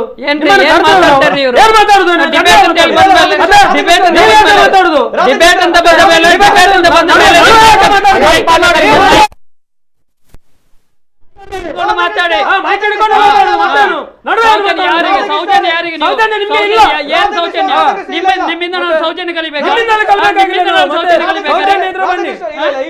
ಮಾತಾಡಬೇಡಿ, ಈ ಬಿಹೇವಿಯರ್ ಸರಿಯಲ್ಲ. ಅಲ್ಲ, ನಡುವಲ್ಲಿ ಮಾತಾಡಬಾರ್ದು. ನಾನು ಮಾತಾಡ್ಲಿಲ್ಲ, ದಯಮಾಡಿ ಸರ್, ಯಾರೇ ಮಾತಾಡುವಾಗ ನಾನು ನಡುವಲ್ಲಿ ಮಾತಾಡ್ಲಿಲ್ಲ. ಸರಿ ಅವರ ಒಂದು ವಿಚಾರವನ್ನು ಎಲ್ಲ ಮಾತಾಡಿದ ಮೇಲೆ ಮಾತಾಡ್ಬೇಕು ಅಂತ ಹೇಳಿದ್ರೆ ಅವರು ಮಾಡಿರುವಂತದ್ದು ಧರ್ಮದ ರಕ್ಷಣೆ, ಗೊತ್ತಾಯ್ತಲ್ಲ?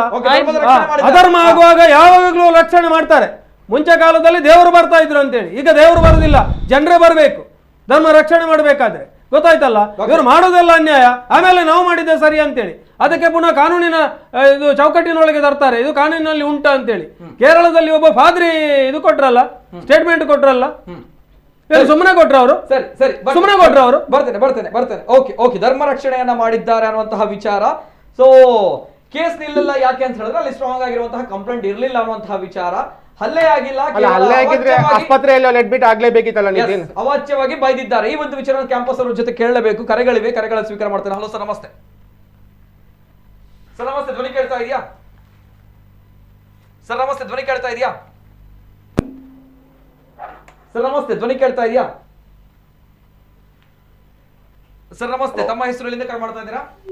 ಸರ್ ನಮಸ್ತೆ, ಪ್ರಸಾದ್ ಅಂತ ನಾನು ಮಂಗಳೂರಿಂದ. ಪ್ರಸನ್ನ ಅವರು ಮಂಗಳೂರಿಂದ, ಮಾತಾಡಿ ಸರ್. ಸರ್ ಏನಂದ್ರೆ ನಾವು ಲಾವಣ್ಯ ಮೇಡಮ್ ಹತ್ರ ಮಾತಾಡಿತ್ತು. ಮಾತಾಡಿ. ಮೇಡಮ್ ನಮಸ್ತೆ. ಹಲೋ. ನಮಸ್ಕಾರ ಪ್ರಸನ್ನ ಅವರೇ, ಹೇಳಿ. ಹಲೋ. ಮಾತಾಡಿ ಮೇಡಮ್, ಮಾತಾಡಿ. ಏನಂತಂದ್ರೆ ಈಗ ಅವರು ಸನಾತನ ಧರ್ಮದ ಬಗ್ಗೆ ಅವರನ್ನು ಪ್ರಶ್ನೆ ಮಾಡಿದ್ರು. ಇದು ನಿಮ್ಮ ಧರ್ಮವ, ನೀವು ನಮ್ಮ ಸರಿಪಾಲರ್ ಅವರು ಮಾತಾಡುವಾಗ ಉದ್ರೇಕಗೊಳ್ತಿದ್ದಾರೆ, ಹಾಗೆ ಆಗ್ತಿದ್ದಾರೆ, ಹೀಗೆ ಆಗ್ತಿದ್ದಾರೆ ಅಂತ ಅವ್ರು ಹೇಳ್ತಿದ್ದಾರೆ. ಅವಾಗಲಿಂದ ಅವ್ರು ಯಾಕೆ ಅಷ್ಟು ಉದ್ರೇಕ ಆಗ್ತಿದ್ದಾರೆ ಅಂತ ಅವ್ರ ಹತ್ರ ಕೇಳ್ಬೋದಾ?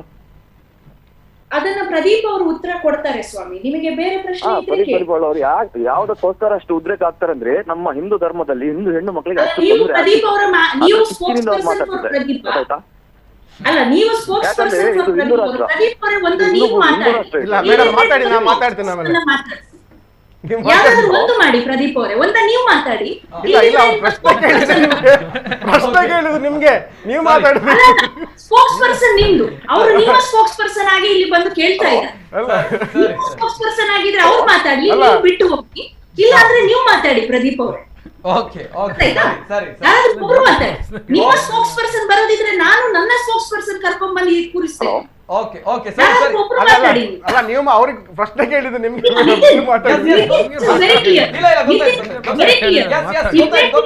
ವಿಷಯಾಂತರಗಳನ್ನು ಮಾಡೋದು ಬೇಡ, ಅವಶ್ಯಕತೆ ಇಲ್ಲ. ಸರಿ, ಥ್ಯಾಂಕ್ ಯು ಸರ್. ಎಸ್, ಇನ್ನೊಂದು ಕರೆ ಇದೆ. ಹಲೋ ಸರ್, ನಮಸ್ತೆ. ಸರ್ ನಮಸ್ತೆ, ಧ್ವನಿ ಕೇಳ್ತಾ ಇದೆಯಾ ಸರ್? ಸರ್ ನಮಸ್ತೆ, ತಮ್ಮ ಹೆಸರು, ಎಲ್ಲಿಂದ ಕರೆ ಮಾಡ್ತಾ ಇದ್ದೀರಾ? ಚೈತ್ರ. ಹಲೋ ಮೇಡಮ್ ನಮಸ್ತೆ. ಹೇಳಿ ಸರ್. ನಮಸ್ತೆ. ತಮ್ಮ ಎಲ್ಲಿಂದ ಕರೆ ಮಾಡ್ತಾ ಇದ್ದೀರಾ ಚೈತ್ರ ಅವರು? ನಾವು ಮಂಗಳೂರಿಂದ. ಓಕೆ, ಮಾತಾಡಿ. ಮಹಿಳಾ ಕಾಲರ್. ಅನೇಕ ಜನರು ಇಲ್ಲಿ ಹೇಳ್ತಾ ಇದ್ರು, ಮಹಿಳೆಯರು ಯಾಕೆ ಈ ವಿಚಾರದ ಬಗ್ಗೆ ಮಾತಾಡ್ತಾ ಇಲ್ಲ, ಮಹಿಳೆಯರಿಗೆ ಯಾಕೆ ಆಕ್ರೋಶ ಇಲ್ವಾ, ಏನ್ ಹೇಳ್ತಾರೆ ಅನ್ನೋದು. ಎಸ್, ಮಹಿಳಾ ಕಾಲರ್, ಮಾತಾಡಿ ಮೇಡಮ್. ನಾವು ಬಜರಂಗ ದಳಕ್ಕೆ ಯಾವಾಗ್ಲೂ ಸಪೋರ್ಟ್ ಮಾಡ್ತೇವೆ. ಅವಳಿಗೆ ಗೊತ್ತುಂಟ ನಮಗೆ ಬಜರಂಗ ದಳದಿಂದ ಎಷ್ಟು ಉಪಯೋಗ ಆಗಿದೆ ಅಂತ. ನಾನೊಂದು ಸ್ಟೂಡೆಂಟ್ ಆಗಿ ಹೇಳ್ತಿದ್ದೇನೆ, ಈಗಿನ ನಾವು ನಡಿಬೇಕಾದ್ರೆ ದಾರಿಯಲ್ಲಿ ನಮಗೆ ಒಂದು ಬಜರಂಗ ದಳದ ಅಣ್ಣನವರಿಂದ ಒಂದು ನಮಗೆ ಸಪೋರ್ಟ್ ಇದ್ದ ಕಾರಣ ನಾವು ಈಗ ಒಂದು ತಲೆ ಎತ್ತಿ ನಡಿಬಹುದಾಗ್ತದೆ. ಈಗಿನ ಈ ಮುಸ್ಲಿಮರ ಇದರಿಂದ ಕಾಟದಿಂದ ನಮಗೆ ಒಂದು ನಾವು ಫ್ರೀ ಅಪ್ ಆಗಿ ನಡಿಬೇಕಾದ್ರೆ ನಮ್ಗೆ ಒಂದು ಬಜರಂಗ ದಳದವರಿಂದ ತುಂಬಾನೇ ಉಪಕಾರ ಉಂಟು. ನಮ್ಗೆ ಗೊತ್ತುಂಟು ಅವ್ರು ಎಂತೆಲ್ಲ ಉಪಕಾರ ಮಾಡಂತ. ಅವಳಿಗೆ ಗೊತ್ತಿಲ್ಲ, ಅವಳಿಗೆ ನಾಚಿಕೆ ಆಗ್ಬೇಕು ಅವಳು ಆ ಮಾತನ್ನು ಹೇಳ್ಬೇಕಾದ್ರೆ. ಬಜರಂಗ ದಳದಿಂದ ತಮ್ಗಳಿಗೆ ಉಪಯೋಗ ಇದೆ ಅಂತ ತಾವು ಹೇಳ್ತಾರೆ. ನಮಗೆ ತುಂಬಾ ಅಂದ್ರೆ ತುಂಬಾ ಉಪಕಾರ ಉಂಟು ಅವರಿಂದ. ನಾವು ಅವರಿಗೆ ಯಾವಾಗ್ಲೂ ಸಪೋರ್ಟ್ ಆಗಿ ಇರ್ತೇವೆ. ಮೇಡಮ್ ಫ್ರೀಡಮ್ ಇಲ್ಲ, ಎಲ್ಲಿ ಹೋದ್ರು ಕೂಡ ಭಯ ಇದೆ, ಫ್ರೆಂಡ್ಸ್ ಗಳ ಜೊತೆ ಸುತ್ತಾಡ್ಲಿಕ್ಕೆ ಆಗಲ್ಲ, ನಮ್ಮ ಮೆಂಟಾಲಿಟಿ ಸರಿ ಇದೆ, ನಮ್ಮ ಅಪ್ಪ ಅಮ್ಮನೇ ಕೇಳಲ್ಲ, ನಮ್ಮ ತಂದೆ ತಾಯಿ ನಾವು ಸರಿ ಇದ್ರೆ ಯಾವತ್ತು ಕೂಡ ನಮ್ಮೊಂದಿಗೆ ಸರಿಯಾಗಿರ್ತಾರೆ. ಯಾರು ಎಸ್ ಮಾತಾಡಿ. ಕೇಳ್ತಾ ಇದೀವಿ, ಧ್ವನಿ ಕೇಳ್ತಾ ಇದೆಯಾ ಮೇಡಮ್? ಹೇಳಿ ಸರ್. ನಿತಿನ್ ಅವರೇ, ಹೆಣ್ಣು ಮಗಳು ಹೇಳಿರೋ ವಿಚಾರ ತುಂಬಾ ಯೋಚನೆ ಮಾಡುವಂತದ್ದು. ಸೆಂಟ್ರಲ್ ಅಲ್ಲೂ ಬಿಜೆಪಿ ಸರ್ಕಾರ, ಸ್ಟೇಟ್ ಅಲ್ಲೂ ಬಿಜೆಪಿ ಸರ್ಕಾರ, ಇಷ್ಟಾಗಿ ಹೆಣ್ಣು ಮಕ್ಕಳಿಗೆ ಸೆಕ್ಯೂರಿಟಿ ಇಲ್ಲ ಸ್ಟೇಟ್ ಅಲ್ಲಿ ಅಂತ ಹೇಳಿದ್ರೆ ತುಂಬಾ ಯೋಚನೆ ಮಾಡುವಂತ ವಿಷಯ. ಯಾಕೆ ಡಬಲ್ ಇಂಜಿನ್ ಸರ್ಕಾರ ಇರುವಾಗ ಹೆಣ್ಣು ಮಕ್ಕಳಿಗೆ ರಕ್ಷಣೆ ಇಲ್ಲ ಅಂತ ಇವ್ರು ಹೇಳೋದು ತುಂಬಾ ಆಶ್ಚರ್ಯಕರ ಆಗಿದೆ ನನಗೆ. ಹೆಣ್ಣು ಮಕ್ಕಳಿಗೆ ರಕ್ಷಣೆ ಇಲ್ಲ ಅಂದ್ರೆ ದೇಶ ಇವತ್ತು ಎಲ್ಲಿಗೆ ಹೋಯ್ತು ಸ್ವಾಮಿ? ಅಲ್ಲ ಚೈತ್ರ ಅವರೇ, ಅವರ ಮಾತಲ್ಲೂ ಕೂಡ ನೋಡಿ, ಸರ್ಕಾರದ ಬಗ್ಗೆ ಮಾತಾಡೋದಕ್ಕಿಂತ ಯಾವ ಊರಲ್ಲಿ ಘಟನೆ ಆಯ್ತು, ಘಟನೆ ವಿವರ ಮಾಡಬೇಕು. ಪೊಲೀಸ್ ಕಮಿಷನರ್ಗೆ ಈ ವಿಷಯವನ್ನ ತಿಳಿಸ್ಬೇಕು. ಪಾಪ ಆ ಹೆಣ್ಮಗಳು ಅಷ್ಟು ಕಷ್ಟಪಟ್ಟು ಶಾಲೆಗೆ ಹೋಗ್ತಾಳೆ ಅಂದ್ರೆ ತುಂಬಾ ಯೋಚನೆ ಮಾಡುವ ವಿಷಯ. ಚೈತ್ರ ಲಾವಣ್ಯ ಇಬ್ಬರಲ್ಲೂ ಕೂಡ, ಲಾವಣ್ಯ ಅವರಲ್ಲ, ಚೈತ್ರ ಅವ್ರ ಜೊತೆ ನನ್ನ ಪ್ರಶ್ನೆ. ತಾವು ಹೇಳಿದ್ರಿ ಎಸ್ ಬಜರಂಗ ದಳದವರು ಇದ್ದಾರೆ, ಹಾಗಾಗಿ ನಾವುಗಳು ತಲೆ ಎತ್ತಿ ನಡೀತಾ ಇದ್ದೇವೆ ಅನ್ನುವಂಥದ್ದು ಅಲ್ವಾ? ಹಾಗಾದ್ರೆ ನನ್ನ ಪ್ರಶ್ನೆ, ಪೊಲೀಸರು ಇದ್ದಾರೆ, ಸರ್ಕಾರ ಇದೆ, ಅವರುಗಳ ನಡುವೆ ಬಜರಂಗ ದಳದವರು ಬೇಕಾ ಅನ್ನುವಂತ ಪ್ರಶ್ನೆ ಬರುತ್ತೆ. ಅವ್ರುಗಳಾಗಿದ್ರೆ ತಮ್ಮನ್ನ ಕಾಪಾಡಲ್ವಾ? ಪೊಲೀಸ್ ವ್ಯವಸ್ಥೆ ಕಾಪಾಡಲ್ವಾ? ಸರ್ಕಾರ ಕಾಪಾಡ? ಇಲ್ಲ, ನಮ್ಗೆ ಈ ಪ್ರಶ್ನೆಗೆ ಚೈತ್ರ ಅವರು ಉತ್ತರ ಕೊಡ್ಬೇಕಾಗಿದೆ. ಚೈತ್ರ ಅವರು ಎಸ್ ಮಾತಾಡಿ ಮೇಡಮ್. ಪೊಲೀಸ್ನವರು ಕಾಪಾಡ್ತಾರೆ, ಹೌದು. ಆದ್ರೂ ಸಹ ಈಗ ಲವ್ ಜಿಹಾದ್ ಅದಕ್ಕೆ ಅದರಲ್ಲಿ ಹೋರಾಡುದು ಬಜರಂಗ ದಳ ಕಾರ್ಯಕರ್ತರಲ್ಲ, ಅವರು ಅಷ್ಟು ಕಷ್ಟಪಟ್ಟು ನಮ್ಮ ಇದಕ್ಕೆ ಇದು ಮಾಡ್ತಿದಾರಲ್ಲ. ಓಕೆ, ಸರಿ.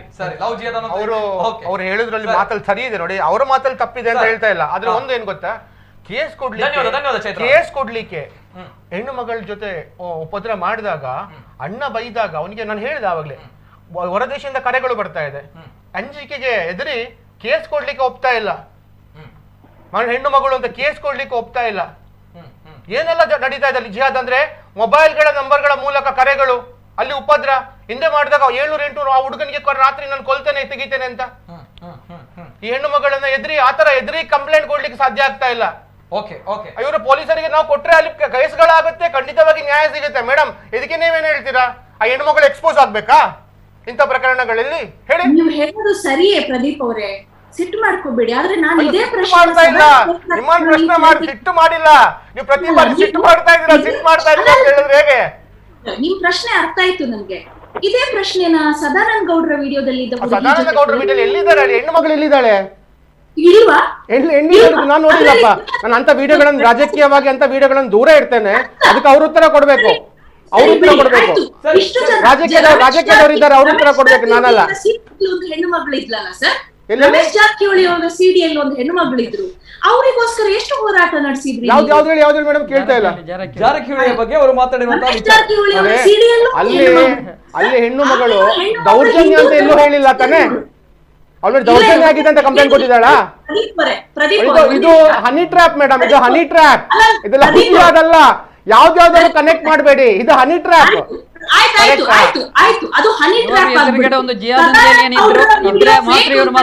ಖಂಡಿತವಾಗಿ ನಮ್ಮ ಹೆಣ್ಣು ಮಗಳಿಗೆ ಅಲ್ಲಿ ಹಿಂದುವಿಂದ ಅನ್ಯಾಯ ಕೂಡ ನಾನು ಮಾತಾಡಿದ್ದೇನೆ. ಯಾರು ಕೂಡ ಇಲ್ಲ.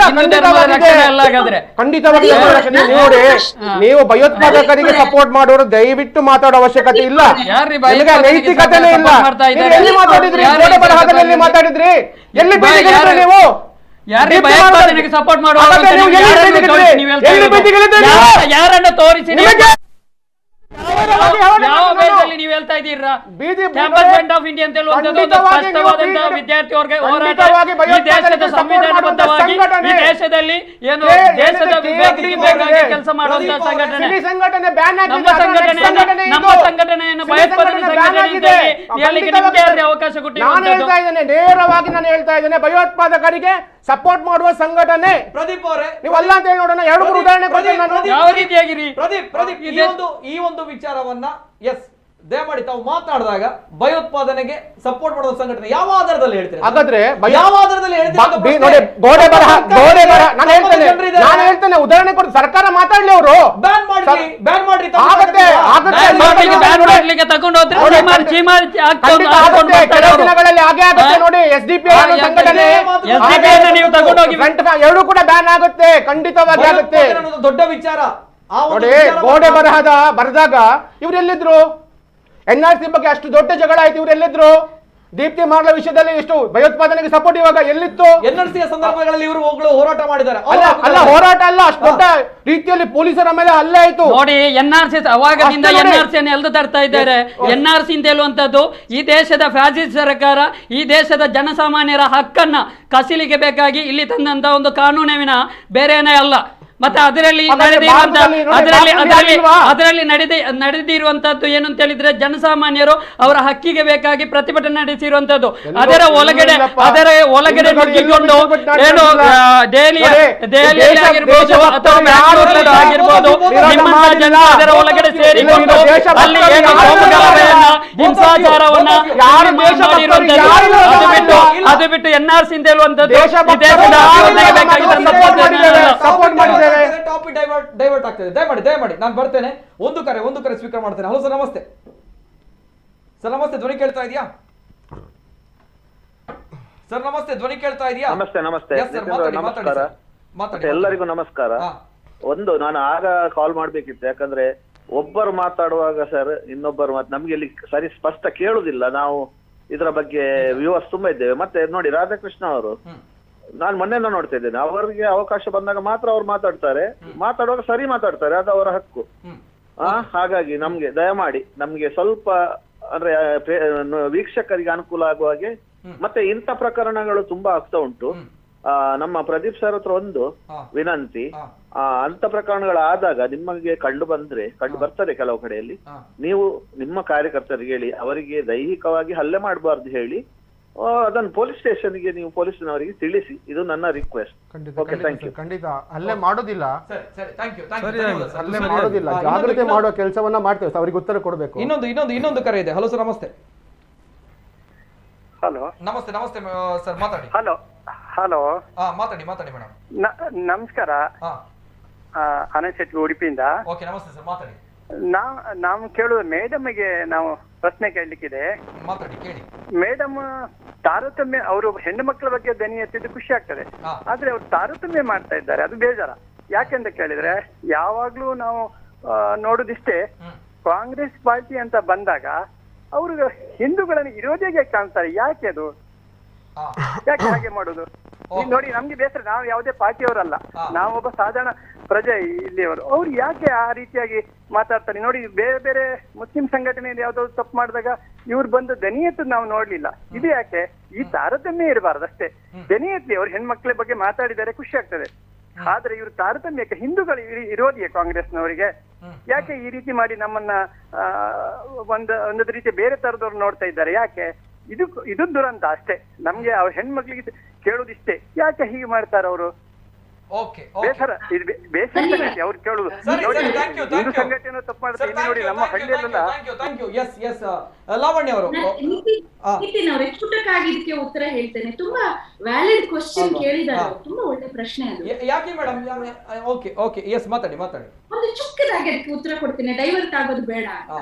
1954 ಮುಂಚೆ ಹಿಂದೂ ಧರ್ಮದಲ್ಲಿ ಮೇಲ್ಜಾತಿಯವರಿಗೆ ಮಾತ್ರ ದೇವಸ್ಥಾನಕ್ಕೆ ಪ್ರವೇಶ. ಕಾನ್ಸ್ಟಿಟ್ಯೂಷನ್ ಅನ್ನೋದು ಬಂದ ಮೇಲೆಯೇ, ಕಾನ್ಸ್ಟಿಟ್ಯೂಷನ್ ಅನ್ನು ಕಾಪಾಡಿಕೊಂಡು ಬಂದಿರೋದ್ರಿಂದಲೇ ಇವತ್ತು ಎಲ್ಲಾ ಜಾತಿಯವ್ರಿಗೆ ದೇವಸ್ಥಾನದ ಒಳಗೆ ಪ್ರವೇಶ. ಇವತ್ತಿಗೂ ಕೂಡ ದಲಿತ ಮಗು ಮೊನ್ನೆ ತಾನೇ ದೇವಸ್ಥಾನ ಪ್ರವೇಶ ಮಾಡಿತ್ತು ಅಪ್ಪಿ ತಪ್ಪಿ ಅಂತ ಹೇಳಿ ಅವರ ಮೇಲೆ ದಂಡ ಹಾಕಿದ್ದಾರೆ.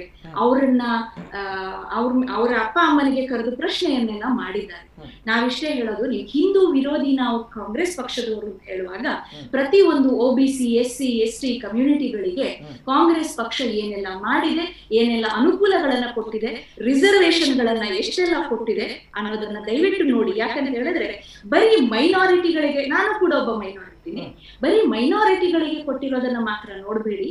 ಹಿಂದೂ ಸಮಾಜಕ್ಕೆ, OBC SC ST ಬ್ಯಾಕ್ವರ್ಡ್ ಕಮ್ಯುನಿಟಿಗಳಿಗೆ ಕಾಂಗ್ರೆಸ್ ಸರ್ಕಾರಗಳ ಕಾಂಟ್ರಿಬ್ಯೂಷನ್ ಎಷ್ಟೆಲ್ಲ ಇದೆ ಅಂತ ನೀವು ನೋಡ್ಬೇಕು. ಅದನ್ನ ಅನುಭವಿಸೋದು ಮಾತ್ರ ಅಲ್ಲ, ಅದನ್ನ ನೀವು ಅನುಭವಿಸಿದವರು ಇನ್ನೊಬ್ಬರಿಗೆ ದಯವಿಟ್ಟು ಹೇಳಿ, ಇಷ್ಟೆಲ್ಲ ಕಾಂಗ್ರೆಸ್ ಸರ್ಕಾರ ನಮಗೆ ಕೊಟ್ಟಿದೆ ಅಂತ. ರಿಸರ್ವೇಶನ್ ಅನ್ನೋ ಪದ ಇವತ್ತು ಎಲ್ಲರೂ ಅದನ್ನ ಹೇಟ್ ಮಾಡುವಂತಹ ಪದ, ಅದು ಇರಬಾರ್ದು ಅಂತ ಹೇಳ್ತಾರೆ. ರಿಸರ್ವೇಶನ್ ಅನ್ನೋದು ಎಲ್ಲ ಒಪ್ರೆಸ್ಡ್ ಕಮ್ಯುನಿಟಿಗಳಿಗೆ ಇವತ್ತು ತಂದು ಕೊಟ್ಟಿರೋದೇ ಕಾಂಗ್ರೆಸ್ ಪಕ್ಷ. ಓಕೆ ಮೇಡಮ್, ಈಗ ಈ ಸಂದರ್ಭ ಈ ಒಂದು ವಿಚಾರವನ್ನ ಕಾಂಗ್ರೆಸ್ ಎಷ್ಟು ಖಂಡಿಸಿದೆ ಅನ್ನುವಂತಹ ವಿಚಾರ ಬರುತ್ತೆ. ಲಾವಣ್ಯ ಬಳ್ಳಾಲ್ ಅವರು ಕಾಣಲಿಕ್ಕೆ ಸಿಗ್ತಾರೆ, ಆ ಕಡೆಯಿಂದ ಪ್ರತಿಭಾ ಕುಳಾಯ್ ಅವರು ಕಾಂಗ್ರೆಸ್ನ ನಾಯಕಿ ಅವರು ಕೂಡ ಕಾಣಲಿಕ್ಕೆ ಸಿಗ್ತಾರೆ, ಮಹಿಳೆಯರು ಕಾಣಲಿಕ್ಕೆ ಸಿಗ್ತಾರೆ. ಉಳಿದವರು ತುಂಬಾ ದೊಡ್ಡ ಮಟ್ಟದಲ್ಲಿ ಸೌಂಡ್ ಮಾಡಲೇ ಇಲ್ಲ, ಯಾರು ಕೂಡ ಬೀದಿಗೆ ಇಳಿಲೇ ಇಲ್ಲ, ಯಾರು ಕೂಡ ಪ್ರತಿಭಟನೆ ಮಾಡಲೇ ಇಲ್ಲ, ಯಾರು ಕೂಡ ಹೋರಾಟ ಮಾಡಲೇ ಇಲ್ಲ. ಕೇವಲ ಸೋಷಿಯಲ್ ಮೀಡಿಯಾಗಳಿಗೆ ಮಾತ್ರ ಸೀಮಿತ ಆಯ್ತಾ ತಮ್ಮ ಪ್ರತಿಭಟನೆ? ಖಂಡಿತವಾಗ್ಲೂ ಇಲ್ಲ. ನೋಡಿ, ನಾನು ಸೋಷಿಯಲ್ ಮೀಡಿಯಾದ ನ್ಯಾಷನಲ್ ಕೋಆರ್ಡಿನೇಟರ್ ಆಗಿರೋದ್ರಿಂದ ನಾನು ತಕ್ಷಣ ವಿಷಯ ಗೊತ್ತಾದ ತಕ್ಷಣ ಅದನ್ನ ಅಲ್ಲಿ ಹಾಕಿದ್ದೀನಿ. ನಮ್ಮ DCC ಅಧ್ಯಕ್ಷರಾಗಿರುವಂತಹ ಹರೀಶ್ ಕುಮಾರ್ ಅವರು ಪ್ರೆಸ್ ಮೀಟ್ ನಡೆಸಿದ್ರು, ಖಾದರ್ ಸಾಹೇಬ್ ಅವರು ಪ್ರೆಸ್ ಮೀಟ್ ಅನ್ನು ನಡೆಸಿದ್ದಾರೆ, ಶಕುಂತಲಾ ಶೆಟ್ಟಿ ಅವರು ಕೂಡ, ನಮ್ಮ ಮಾಜಿ MLA ಅವರು ಕೂಡ ಇದ್ರ ಬಗ್ಗೆ ಮಾತನ್ನ ಹೇಳಿದ್ದಾರೆ. ಇವತ್ತು ಪ್ರೊಟೆಸ್ಟ್ ನಡೆಯುವುದು ಅಂತ ಇತ್ತು, ಯಾವ ಕಾರಣಾಂತರಗಳಿಂದ ವಿಚಾರ ನನಗೆ ಗೊತ್ತಿಲ್ಲ. ಕಾಂಗ್ರೆಸ್ ಪಕ್ಷದಲ್ಲಿ ನಾನು ಮಾತಾಡಿದಾಗ ಎಲ್ಲಾ ಲೀಡರ್ಗಳು ಒಂದು ಅರ್ಥ ಮಾಡ್ಕೊಂಡಿರೋ ವಿಚಾರ ಏನು ಅಂತ ಹೇಳಿದ್ರೆ, ದಕ್ಷಿಣ ಕನ್ನಡ ಉಡುಪಿಯನ್ನ ರಕ್ಷಣೆ ಮಾಡೋದು ನಮ್ಮ ಜವಾಬ್ದಾರಿ, ಇದರತ್ತ ನಾವು ಕೆಲಸ ಮಾಡಬೇಕು ಅನ್ನೋ ಒಂದು ನಿಲುವು ಎಲ್ಲರಲ್ಲೂ ಇದೆ. ಓಕೆ, ಅಲ್ಲ ಇವತ್ತು ಪ್ರೊಟೆಸ್ಟ್ ಅನ್ನುವಂಥದ್ದು ಇತ್ತು, ನಾವು ಕೂಡ ಅನ್ಕೊಂಡ್ವಿ ಕಾಂಗ್ರೆಸ್ನವರು ತುಂಬಾ ದೊಡ್ಡ ಮಟ್ಟದಲ್ಲಿ ಪ್ರೊಟೆಸ್ಟ್ ಮಾಡ್ತಾರೆ ಅನ್ನೋದು. ಯಾಕೆ ಹಿಂದೆ ಸರಿದ್ರಿ ಈ ಒಂದು ವಿಚಾರದಿಂದ? ಅನೇಕ ಊಹಾಪೋಹಗಳು ನಾನು ಕೇಳಬೇಕಾಗುತ್ತೆ, ಅದನ್ನ ನಾನು ಕೇಳಿಲ್ಲ. ಸಂಜೆವರೆಗೆ ಬಿಸಿ ಇದ್ದೆ ನಾನು. ನಮ್ಮ IYC ಅಧ್ಯಕ್ಷರ ಹತ್ರ ಕೇಳಬೇಕಾಗುತ್ತೆ. ಅವರು ಒಂದು ಪ್ರೊಟೆಸ್ಟ್ ಇದೆ ಅಂತ ಹೇಳಿದ್ರು, DCC ಅಧ್ಯಕ್ಷರು ಕೂಡ ಹೇಳಿದ್ರು ಹರೀಶ್ ಕುಮಾರ್ ಅವ್ರ ಪ್ರೊಟೆಸ್ಟ್ ಇದೆ ಅಂತ. ಯಾವ ಕಾರಣಕ್ಕೆ ಪೋಸ್ಟ್ಪೋನ್ ಆಗಿದೆ ಅಂತ ಗೊತ್ತಿಲ್ಲ, ಆದ್ರೆ ಈ ನಿಲುವಿನಲ್ಲಿ ಕೆಲಸ ಮಾಡೋದು ಮಾತ್ರ ಕಾಂಗ್ರೆಸ್ ಪಕ್ಷ ನಿಲ್ಲಿಸೋದಿಲ್ಲ. ಓಕೆ, ತಮ್ಮ ಈಗ ಪ್ರೊಟೆಸ್ಟ್ ಇರುವಂತದ್ದು ಅಂದ್ರೆ ಇಲ್ಲಿ ಬಜರಂಗ ದಳದ ವಿರುದ್ಧವಾಗಿ ತಮ್ಮ ಪ್ರೊಟೆಸ್ಟ್ ಇರುವಂತದ್ದು, ಅಥವಾ ನಮ್ಮ ಸರ್ಕಾರದ ಒಂದು ಆಡಳಿತದ ವೈಫಲ್ಯದ ಬಗ್ಗೆ ತಮ್ಮ ಪ್ರೊಟೆಸ್ಟ್ ಇರುವಂತದ್ದು. ಇಲ್ಲಿ ಆಡಳಿತ ವೈಫಲ್ಯ ಆಗಿರುವಂತದ್ದು ಸತ್ಯವಾ, ನಿಜವಾ, ಅಥವಾ ಪೊಲೀಸ್ ಇಲಾಖೆಯ ವೈಫಲ್ಯ ಇದೆಯಾ, ಸರ್ಕಾರದ ವೈಫಲ್ಯ ಇದೆಯಾ, ಅಥವಾ ಬಜರಂಗ ದಳದ ಅವರ ಒಂದು ವಿಚಾರಧಾರೆ ಇದೆಯಾ? ಯಾವ ರೀತಿ ನೋಡ್ತೀರಾ? ನಾವು ಮೊದಲನೇದಾಗಿ ಸರ್ಕಾರವನ್ನ ಪ್ರಶ್ನಿಸ್ತೇವೆ. ಯಾಕಂತ ಹೇಳಿದ್ರೆ ಈ ವರ್ಷ ಗ್ಯಾಂಗ್ ರೇಪ್ಗಳು ತುಂಬಾ ಜಾಸ್ತಿ ಆಗ್ಬಿಟ್ಟಿದೆ. ನಮ್ಮ ಸ್ಟೇಟ್ ಆದ್ಯಂತ ನೋಡಿದ್ರೆ, ರಾಜ್ಯದಾದ್ಯಂತ ಗ್ಯಾಂಗ್ ರೇಪ್ಗಳು, ಅದರಲ್ಲೂ ಕೂಡ ಚಿಕ್ಕ ಚಿಕ್ಕ ವಯಸ್ಸಿನ ಮಕ್ಕಳ ಮೇಲೆ ಗ್ಯಾಂಗ್ ರೇಪ್ ಅನ್ನೋದು ಜಾಸ್ತಿ ಆಗ್ಬಿಟ್ಟಿದೆ. ಅದನ್ನು ಪ್ರಶ್ನಿಸ್ತೇವೆ. ಅದ್ರ ಜೊತೆಗೆ ವೈಫಲ್ಯತೆ ಅಂತ ಹೇಳಿದಾಗ ಅಡ್ಮಿನಿಸ್ಟ್ರೇಷನ್ ಫೇಲಿಯರ್ ಆಗಿರೋದ್ರಿಂದಲೇ ಇಂತಹ ಘಟನೆಗಳು ಜಾಸ್ತಿ ಆಗೋದು. ಅದನ್ನ ಖಂಡಿತವಾಗ್ಲೂ ನಾವು ಪ್ರಶ್ನಿಸ್ತೇವೆ. ಬಜರಂಗ ದಳದವರ ಪಾತ್ರ ಏನು ಅನ್ನೋದನ್ನ ನಾವು ಕೇಳ್ಬೇಕಾಗತ್ತೆ. ಯಾಕಂತ ಹೇಳಿದ್ರೆ ನಾನು ಇಲ್ಲಿವರೆಗೆ 2-3 ಸರಿ ಈ ಪ್ರಶ್ನೆನ ರಿಪೀಟ್ ಮಾಡಿದ್ದೀನಿ. ಕಾನೂನಿನ ಯಾವ ಪ್ರೊವಿಷನ್ ಅಡಿಯಲ್ಲಿ ಅವರು ಈ ಕಾನೂನನ್ನ ತಮ್ಮ ಕೈಯಲ್ಲಿ ತೆಗೆದುಕೊಳ್ತಾರೆ ಅನ್ನೋದಕ್ಕೆ ಎಲ್ಲೂ ಉತ್ತರ ಇಲ್ಲ. ಕಾನೂನಿನ ಪ್ರೊವಿಷನ್ ನಾವು ಯಾಕೆ ಕೇಳ್ತೇವೆ ಅಂತ ಹೇಳಿದ್ರೆ, ನಾವು ಕಾನ್ಸ್ಟಿಟ್ಯೂಷನ್ ಅಡಿಯಲ್ಲಿ ಫಂಕ್ಷನ್ ಮಾಡುವಂತಹ ಒಂದು ದೇಶ. ಕಾನ್ಸ್ಟಿಟ್ಯೂಷನ್ ಬಿಟ್ಟು ಆ ಕಡೆ ಹೋಗೋದಕ್ಕೆ ನಾರ್ತ್ ಕೊರಿಯಾ ಅಲ್ಲ. ಆದ್ರಿಂದ ಕಾನ್ಸ್ಟಿಟ್ಯೂಷನ್ ಯಾವ ಪ್ರೊವಿಷನ್ ಮಾಡ್ತಾರೆ. ಕಾನ್ಸ್ಟಿಟ್ಯೂಷನ್ ವಿಚಾರವಾಗಿ ತಾವು ಮಾತಾಡಿದ್ರಿ, ಜೊತೆಗೆ ತಾವು ಒಂದು ವಿಚಾರವನ್ನ ಹೇಳಿದ್ರಿ. ಇಲ್ಲಿ ಪೊಲೀಸ್ ಇಲಾಖೆ ವೈಫಲ್ಯ ಇದೆಯಾ ಅಂತ ತಮಗೆ ಕಾಣುತ್ತಾ? ಪೊಲೀಸ್ ಇಲಾಖೆಯ ವೈಫಲ್ಯಕ್ಕಿಂತಲೂ ಕೂಡ ಜಾಸ್ತಿ ಪೊಲೀಸರನ್ನ ದುರ್ಬಲವಾಗಿ ತೋರಿಸುವಂತ ಒಂದು ಹುನ್ನಾರ ಇದೆ ಅಂತ ಹೇಳ್ತೇನೆ. ಓಕೆ ಮೇಡಮ್, ಈಗ ಇಲ್ಲಿ ಈ ವಿಚಾರವನ್ನ ಸ್ಪಷ್ಟವಾಗಿ ತಾವು ಗಮನಿಸಿರಬಹುದು. ಇಲ್ಲಿ ಯಾರು ಕೂಡ ಹಲ್ಲೆ ಆಗಿದೆ ಅನ್ನುವಂತಹ ಕೇಸನ್ನ ಕೊಡಲ್ಲ, ಅವಾಚ್ಯವಾಗಿ ನಿಂದಿಸಿದ್ದಾರೆ ಅನ್ನುವಂತಹ ವಿಚಾರ. ಹಾಗಾಗಿ ಅವರುಗಳು ಜಾಮೀನಿಂದ ಹೊರಗೆ ಬರ್ತಾರೆ. ಹಾಗಾಗಿ ಇಲ್ಲಿ ಯಾರ ಲೋಪ ಇರುವಂತದ್ದು? ಕಂಪ್ಲೇಂಟ್ ಕೊಟ್ಟಿರುವಂತಹ ಲೋಪ ಬರುತ್ತಾ ಅಥವಾ ಯಾರ ವಿಚಾರ ಬರುತ್ತೆ? ನಾನು ಕೇಳೋದು ನಿತಿನ್, ನಾನ್ ಇವಾಗ ಒಂದ್ ಕೇಳೋದು, 18, 19, 17 ವರ್ಷ 20 ವರ್ಷದ ಮಕ್ಕಳು ಒಂದ್ ಕಡೆ ಹೋಗ್ತಾ ಇದ್ರೆ, ಇನ್ನೂ ತುಂಬಾ ಚಿಕ್ಕ ವಯಸ್ಸಿನವ್ರು ಅವರೆಲ್ಲ. ಅವರಿಗೆ ಅಪ್ಪ ಅಮ್ಮ ಹೇಳಿರೋ ಬೈಗಳು ಅದೆಲ್ಲ ನೆನಪಿರುತ್ತೆ. ಮನೆಯಲ್ಲಿ ಸ್ಟ್ರಿಕ್ಟ್ ಇರ್ತಾರೋ ಫ್ರೀ ಇರ್ತಾರೋ ಗೊತ್ತಿಲ್ಲ. ಯಾರೋ ಅವರ ವಯಸ್ಸಿನಕ್ಕಿಂತ ತುಂಬಾ ಹಿರಿಯವರಾಗಿರೋರು ಬಂದು ಅವರನ್ನ ಕಿರುಚಾಡೋದು, ಬೈಯೋದು, ಅವ್ರಿಗೆ ಜೋರ್ ಮಾಡೋದೆಲ್ಲ ಮಾಡಿದಾಗ ಹೆದರ್ಕೊಂಡಿರ್ತಾರೆ, ತುಂಬಾ ಹೆದರ್ಕೊಳ್ತಾರೆ. ಹುಡುಗರಿಗೆ ಹೆದರಿಕೆ ಆಗುತ್ತೋ ಇಲ್ಲೋ ಗೊತ್ತಿಲ್ಲ, ಆದ್ರೆ ಹೆಣ್ಮಕ್ಳ ಮನೆಯಲ್ಲಿ ತುಂಬಾ ಹೆದರ್ಕೊಳ್ತಾರೆ, ಅವಳ ಫ್ಯೂಚರ್ ಬಗ್ಗೆ ಯೋಚನೆ ಮಾಡ್ತಾರೆ. ಆದ್ರಿಂದ ಕೇಸ್ ನ ಪರ್ಸ್ಯೂ ಮಾಡೋದಿಲ್ಲ. ಅದನ್ನೇ ಒಂದು ದುರ್ಬಲ, ಆ ಒಂದು ವೀಕ್ನೆಸ್ ನ ಇಟ್ಕೊಂಡ್ಬಿಟ್ಟು ಯಾರು ಕೂಡ ಅದನ್ನ ದುರುಪಯೋಗ ಮಾಡ್ಕೊಳ್ಬಾರ್ದು. ಈಗ ನಾನ್ ಹೇಳೋದು ಇಷ್ಟೇ ನಿತಿನ್, ಇಲೆಕ್ಷನ್ ಹತ್ರ ಬರ್ತಾ ಇದೆ, ಇಂತಹ ಘಟನೆಗಳು ಇನ್ನಷ್ಟು ಜಾಸ್ತಿ ಆಗ್ತವೆ, ಬರ್ದಿಟ್ಕೊಳ್ಳಿ. ಈ ಘಟನೆಗಳು ಯಾಕೆ ನಡೀತವೆ ಅಂತ ಹೇಳಿದ್ರೆ, ಅಡ್ಮಿನಿಸ್ಟ್ರೇಷನ್ ಫೇಲಿಯರ್ ನ ಹೈಡ್ ಮಾಡೋದಕ್ಕೆ ಈ ಎಲ್ಲ ವಿಷಯಗಳು ಬರುತ್ತೆ. ಓಕೆ, ಸರಿ ಬರ್ತೇನೆ ಮೇಡಮ್. ಇನ್ನೊಂದು ಕೊನೆಯದಾಗಿ ಸಮಯದ ಅಭಾವ ತುಂಬಾನೇ ಇದೆ. ಕೊನೆಯದಾಗಿ ಒಂದು ಕರೆ ಸ್ವೀಕಾರ ಮಾಡ್ತೇನೆ. ನಮಸ್ತೆ. ಹಲೋ, ನಮಸ್ತೆ ಮೇಡಮ್. ನಮಸ್ತೆ. ಪ್ರಸನ್ನ ರವಿ ಅವರು ನಮಸ್ತೆ. ಸಾಮಾಜಿಕ ಕಾರ್ಯಕರ್ತೆ ಪ್ರಸನ್ನ ರವಿ ಅವರು ನಮಸ್ತೆ ಮೇಡಮ್, ಮಾತಾಡಿ. ನಿತಿನ್, ನಾನು ಇಲ್ಲಿ ಹೇಳುದಾದ್ರೆ, ಹಿಂದೂ ಸಂಘಟನೆ ಅಗತ್ಯತೆ ಖಂಡಿತ ಉಂಟು. ಹಿಂದೂ ಸಂಘಟನೆ ಅಗತ್ಯ ಖಂಡಿತ ಉಂಟು ಅಂತ ನಾನು ಹೇಳ್ತೇನೆ. ಆದ್ರೆ ಪ್ರತಿಪತ್ರ ಒಂದು ಹೇಳ್ತಾ ಇದ್ದೇನೆ, ಹಿಂದೂ ಸಂಘಟನೆ ಆ ಮಕ್ಕಳಿಗೆ ಹೇಗೆ ಇರಬೇಕು, ಜವಾಬ್ದಾರಿ ಸಹ ಕಲಿಸಿಕೊಡ್ಬೇಕು. ಕೇವಲ ಶಾಲು ನಾಮ ಹಾಕಿಕೊಂಡು ಹೋಗುದು ಅದು ಮಾತ್ರ ಮಾಡುದಲ್ಲ, ಅದಕ್ಕೊಂದು ಹೆಸರು ಉಂಟು ಹಿಂದೂ ಸಂಘಟನೆಗೆ. ನಾನು ಯಾಕೆ ಹೇಳಿದ್ದೇನೆಂದ್ರೆ, ಈಗ ಇಲ್ಲಿ ಹಿಂದೂ ಕಾರ್ಯಕರ್ತರು ಬೇಕಾದಷ್ಟು ಹೋರಾಟ ಮಾಡುದು, ಲವ್ ಜಿಹಾದ್, ಮತ್ತೆ ದನದ ಬಗ್ಗೆ, ದನ ಹಿಡಿಯುವುದು, ಗೋಹತ್ಯೆ ನಿಷೇಧ ಅಂತ. ಇಲ್ಲಿ ರಾಜಕೀಯ ವ್ಯಕ್ತಿಗಳು ಪ್ರಸನ್ನ ರವಿ ಅವರೇ, ತಾವು ಕೂಡ ಸಮಾಜದಲ್ಲಿ ಅನೇಕ ಇಂತಹ ಘಟನೆಗಳನ್ನ ನೋಡಿದ್ದೀರಾ, ತಾವು ಕೂಡ ತಾಯಿ. ಈ ಒಂದು ವಿಚಾರವಾಗಿ ಮಾತಾಡಿದಾಗ, ಈ ಒಂದು ಏನು ಪೊಲೀಸರಿದ್ದಾರೆ, ಸರ್ಕಾರ ಇದೆ, ಎಲ್ಲವೂ ಕೂಡ ಕಾನೂನು ಇದೆ ಅಂತ ಬಂದಾಗ, ಬಜರಂಗ ದಳ ಈ ಯುವಕರು ಹೋಗಿ ಈ ರೀತಿಯ ವಿದ್ಯಾರ್ಥಿಗಳಿಗೆ ಬೌಂಡರೀಸ್ ಗಳನ್ನ ಹಾಕ್ತಾರೆ, ನೀವು ಇದೇ ರೀತಿ ಬದುಕಬೇಕು, ಇದೇ ರೀತಿ ಇರಬೇಕು ಅಂತ ಬಂದಾಗ, ಯಾವ ರೀತಿ ನೋಡ್ತೀರಿ? ಇದು ಸರಿ ಅಂತ ಹೇಳ್ತೀರಾ ತಾವು? ಇಲ್ಲ, ಇದನ್ನು ನಾನು ಒಪ್ಪಿಕೊಳ್ಳೋದಿಲ್ಲ. ಯಾಕೆಂದ್ರೆ ನಾನು ಇಲ್ಲಿ ಹೇಳುದನ್ನೆಂದ್ರೆ, ಇನ್ನೊಮ್ಮೆ ಮಂಗಳೂರಲ್ಲಿ ಹಿಂದೂ ಸಂಘಟನೆ 100% ಬೇಕೇ ಬೇಕು. ಆದ್ರೆ ನಮ್ಮ ಕಾನೂನು ಸರಿ ಇರಬೇಕು. ಈಗ ವಕ್ತಾರರು ಕೂತಿದ್ದಾರೆ, ಬಿಜೆಪಿಯ ವಕ್ತಾರರು, ಅವರು ಉತ್ತರ ಕೊಡಬೇಕು. ನಾವು ಈ ಸರ್ಕಾರವನ್ನು ಅಲ್ಲಿ ಮೇಲೆ ಎಲ್ಲರೂ ಕಳಿಸಿದ್ದು, ರಾಜ್ಯಕ್ಕೆ ಸೆಂಟ್ರಲಿಗೆ ಕಳಿಸಿದ್ದು ಯಾಕೆ? ಹಿಂದುತ್ವ ಅಂತ ಹೇಳಿ ಕಳಿಸಿದ್ದು, ದೇವರನ್ನು ಮುಂದೆ ಹಾಕಿ ಕಳಿಸಿದ್ದು, ಗೋವನ್ನು ಮುಂದೆ ಹಾಕಿ ಕಳಿಸಿದ್ದು, ಲವ್ ಜಿಹಾದ್ ಎಲ್ಲ ನಾವು ನಿಲ್ಲಿಸ್ತೇವಂತ ಹೇಳಿದ್ರೆ ಇವರಿಗೆ ತಾಕತ್ತುಂಟ ಕಾನೂನು ಮಾಡ್ಲಿಕ್ಕೆ? ಇವರು ಯಾವ್ದಾದ್ರು ಒಂದು ಕಾನೂನು ತಂದ್ರ ಪ್ರತಿ ಒಂದು ವಿಷಯಕ್ಕೂ ಹಿಂದೂ ಸಂಘಟನೆಗಳು ಪ್ರತಿಭಟನೆ ಮಾಡ್ಕೊಂಡು ಅದು ಬೇಕು ಇದು ಬೇಕು ಕೇಳುದಲ್ಲದ್ರೆ ಇವರು ಏನಾದ್ರು ಮಾಡಿದ್ರ? ಇವರು ಇಲ್ಲಿ ಹೇಳಿದ್ರು ಈಗ ಲಾವಣ್ಯ ಅವರು, ಅದು ಉಂಟಾ ಅಂತ. ಈಗ ಅಮಿತ್ ಶಾ ಅಲ್ಲಿ ಲವ್ ಜಿಹಾದ್ ಇಲ್ಲ ಹೇಳ್ತಾರೆ. ಹಾಗಾದ್ರೆ ಇಲ್ಲಿ ಹುಡುಗರಿಗೆ ಬೇರೆ ಕೆಲಸ ಇಲ್ಲ ಅಂತ ಇಲ್ಲಿ ಹೋರಾಟ ಮಾಡುದ? ಅವರಲ್ಲಿ ಸರ್ಕಾರಕ್ಕೋಸ್ಕರ, ಓಟಿಗೋಸ್ಕರ ಏನೇನು ಮಾತಾಡುದು, ಇಲ್ಲಿ ಮಕ್ಕಳನ್ನು ಬಲಿಪಶು ಮಾಡುದು, ಇದು ಸರಿಯಾ? ಇದು ಸರಿಯಲ್ಲ. ಇದನ್ನು ನಾನು ಕೇಳ್ತೇನೆ. ನೀವು ಒಂದು, ನಾನು ನಿತಿನ್ ರವರೇ ನೇರ ಹೇಳ್ಬೇಕು, ನಮ್ಮ ಇಲ್ಲಿ ಪೊಲೀಸ್ ಇಲಾಖೆ ಸರಿ ಇಲ್ಲ. ನಮ್ಮ ಇಲ್ಲಿ ಪೊಲೀಸ್ ಇಲಾಖೆ ಸರಿ ಇರ್ತಿದ್ರೆ ಈಗ ಆಗ್ತಾ ಇಲ್ಲ. ಈ ಹುಡುಗರನ್ನು ಮುಂದೆ ಹಾಕುದಲ್ಲ. ಇವರು ಒಂದು ವಾರ ಸಮಯದ ಅಭಾವ ತುಂಬಾ ನೀಡಿದ್ದಾರೆ, ದಯಮಾಡಿ ಕ್ಷಮಿಸಬೇಕು. ಇನ್ನೊಂದು ಕೊನೆಯದಾಗಿ ಒಂದು ಕರೆ ಇದೆ, ಒಬ್ರು ಮಹಿಳೆಯರಿಗೂ ಕರೆ ಮಾಡಿದ್ದಾರೆ, ಮಾತಾಡ್ಲೇಬೇಕು ಅನ್ನುವಂತ ಒಂದು ಎಸ್ ವ್ಯಕ್ತಪಡಿಸ್ತಾ ಇದ್ದಾರೆ ಅವರ ಅಭಿವ್ಯಕ್ತಿ ಸ್ವತಂತ್ರ. ಎಸ್ ಮೇಡಮ್ ಮಾತಾಡಿ. ಹಲೋ ಹಲೋ ಸರ್, ನಮಸ್ತೆ. ನಮಸ್ತೆ, ತಮ್ಮ ಹೆಸರು ಎಲ್ಲಿಂದ? ನಾನು ಸುರತ್ಕಲ್ಲಿಂದ ಮಾತಾಡುದು. ಸುರತ್ಕಲ್ಲಿಂದ ಮಾತಾಡಿ ಮೇಡಮ್. ಸುರತ್ಕಲ್ಲಿಂದ ಇವರಿದ್ದಾರಲ್ಲ ಲಾವಣ್ಯ, ಅವರ ಜೊತೆ ಮಾತಾಡ್ಬೇಕು ನನಗೆ. ಹೇಳಿ ಹೇಳಿ ಮಾತಾಡಿ. ಬೇರೆ ಯಾರಿಲ್ಲ, ಮೂವರಿಗೆ ಕೂಡ ನಾನು ನಮಸ್ಕಾರ ಹೇಳ್ತಿದ್ದೇನೆ. ಮಾತಾಡಿ. ಮೂವರಿಗೆ ಕೂಡ ನಮಸ್ಕಾರ ಹೇಳ್ತಿದ್ದೇನೆ. ಸ್ಪೆಷಲ್ ಆಗಿ ಅವರಿಗೆ ನಾನು ನಮಸ್ಕಾರ ಹೇಳ್ತಾ ಇಲ್ಲ, ಯಾರಿಗೆ, ಲಾವಣ್ಯ ಬಳ್ಳಾಲ್ ಅವರಿಗೆ. ಯಾಕಂತ ಹೇಳಿದ್ರೆ ಮೊದಲನೇದಾಗಿ ಅವರು ಹೆಣ್ಣಿಗೆ ಗೌರವವನ್ನು ಕೊಡುವುದನ್ನು ಕಲಿಯಬೇಕು ಅವರು. ಗೊತ್ತಾಯ್ತಲ್ಲ, ಅವರು ಹೇಳಿದ್ದು ನೋಡಿ, ಒಂದು ಗಾಡಿಯಲ್ಲಿ ಒಂದು ಹೆಣ್ಣು ಗಂಡು ಯಾರು ಅಂತ ಗೊತ್ತಿಲ್ಲ, ಯಾರು ಹೋಗ್ತಾ ಇರುವಾಗ ಅದನ್ನು ನೋಡಿದ್ದು ಬಜರಂಗದಲ್ಲಿ ಅವರು ನೋಡಿ ಅದನ್ನು ವೆರಿಫಿಕೇಶನ್ ಮಾಡಿ ಅವರನ್ನೆಲ್ಲ ಇದು ಮಾಡ್ತಾರೆ, ಹೆಣ್ಣನ್ನು ರಕ್ಷಣೆ ಮಾಡ್ತಾರೆ. ಆಮೇಲೆ ಪೊಲೀಸ್ನವರಿಗೆ ಅದರ ಬಗ್ಗೆ ಮಾಹಿತಿ ಸಿಗ್ತಾರೆ. ಆಮೇಲೆ ಪೊಲೀಸ್ನವರು ಬಂದು ತನಿಖೆ ಮಾಡಿ ಬೇಕಾದ ರೀತಿಯಲ್ಲಿ ಎಲ್ಲವನ್ನು ವ್ಯವಸ್ಥೆ ಮಾಡ್ತಾರೆ. ಇವರಿಗೆ ಏನು ಗೊತ್ತು, ಲಾವಣ್ಯ ಬಳ್ಳಾಳ್ ಅವರಿಗೆ ಅವರೊಂದು ಹೆಣ್ಣು, ಅವರು ಏನ್ ಗೊತ್ತು ಅವರೊಂದು ಹೆಣ್ಣಿನ ಬಗ್ಗೆ. ಸರಿ ಸರಿ, ಅವರು ಕೂಡ ನೋಡಿ, ಇಲ್ಲ ನನಗೆ ಮಾತಾಡಿಕೆ ಬಿಡಿ. ಬಜರಂಗ ದಳದವರಿಗೆ ಅವರು ಹೇಳುದು ಬೇಡ, ಅವರು ಬಜರಂಗ ಹೇಳುದು ಬೇಡ. ಒಂದು ಗಾಡಿಯಲ್ಲಿ ಒಂದು ಹುಡುಗ ಹುಡುಗಿ ಗಾಡಿಯಲ್ಲಿ ಹೋದ್ರೆ ಫಸ್ಟ್ ಅವರು ದೇವರ ರೂಪದಲ್ಲಿ ಬಂದು ರಕ್ಷಣೆ ಮಾಡುತ್ತಾರೆ ಅವರು. ಗೊತ್ತಾಯ್ತಲ್ಲ, ದೇವರ ರೂಪದಲ್ಲಿ ಬಂದು ರಕ್ಷಣೆ ಮಾಡ್ತಾರೆ.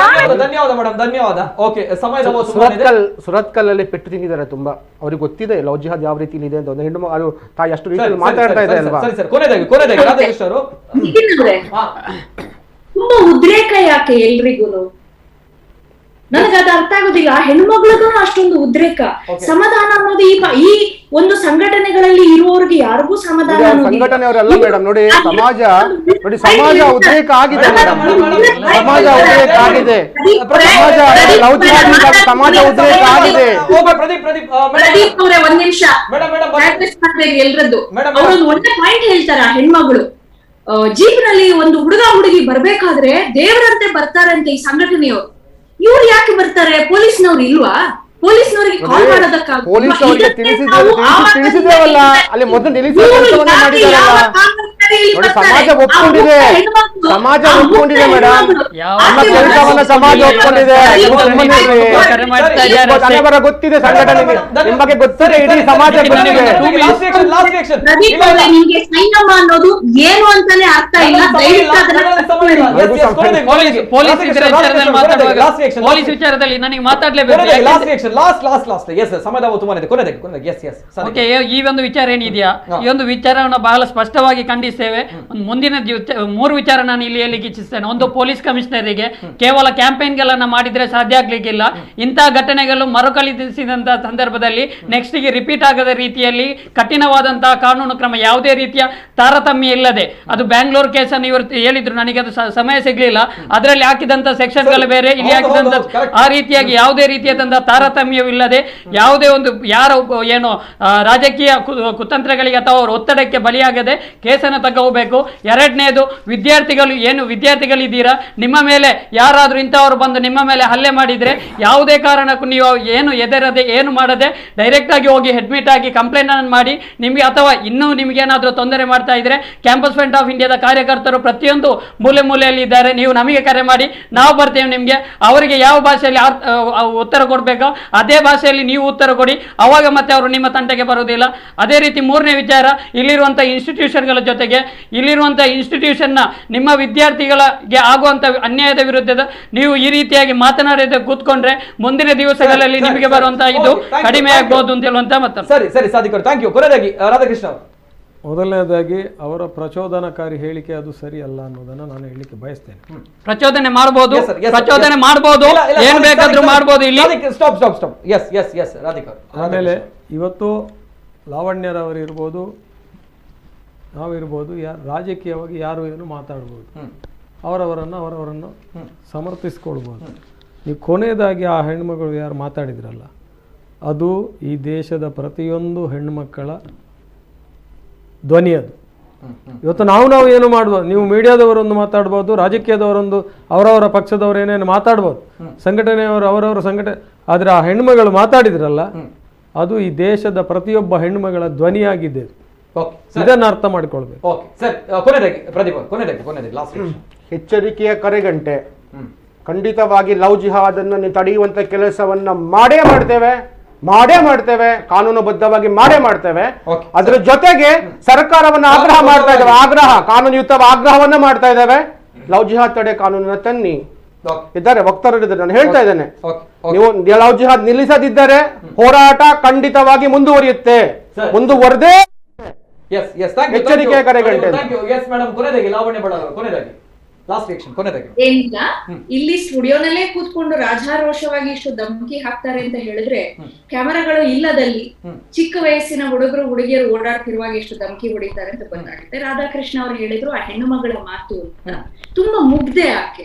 ಆ ಮುಗ್ಧತೆಯನ್ನ ದುರುಪಯೋಗ ಇವತ್ತು ಬಿಜೆಪಿ ಹಾಗೂ ಸಂಘಟನೆಗಳು ದುರುಪಯೋಗ ಮಾಡ್ತಾ ಇದ್ರು. ಜನರ ಮುಗ್ಧತೆಯ ಮೇಲೆ ಇವರು ಅಧಿಕಾರಶಾಹಿಗಳಾಗಿ ಬಂದಿದ್ದಾರೆ. ಇಲೆಕ್ಷನ್ ಹತ್ರ ಬರ್ತಾ ಇದೆ ನಿತಿನ್, ಐ ರಿಪೀಟ್, ಇಂಥ ಘಟನೆಗಳು ಜಾಸ್ತಿ ಆಗ್ತಾ ಹೋಗ್ತವೆ, ನೋಡಿಬೇಕಿದೆ.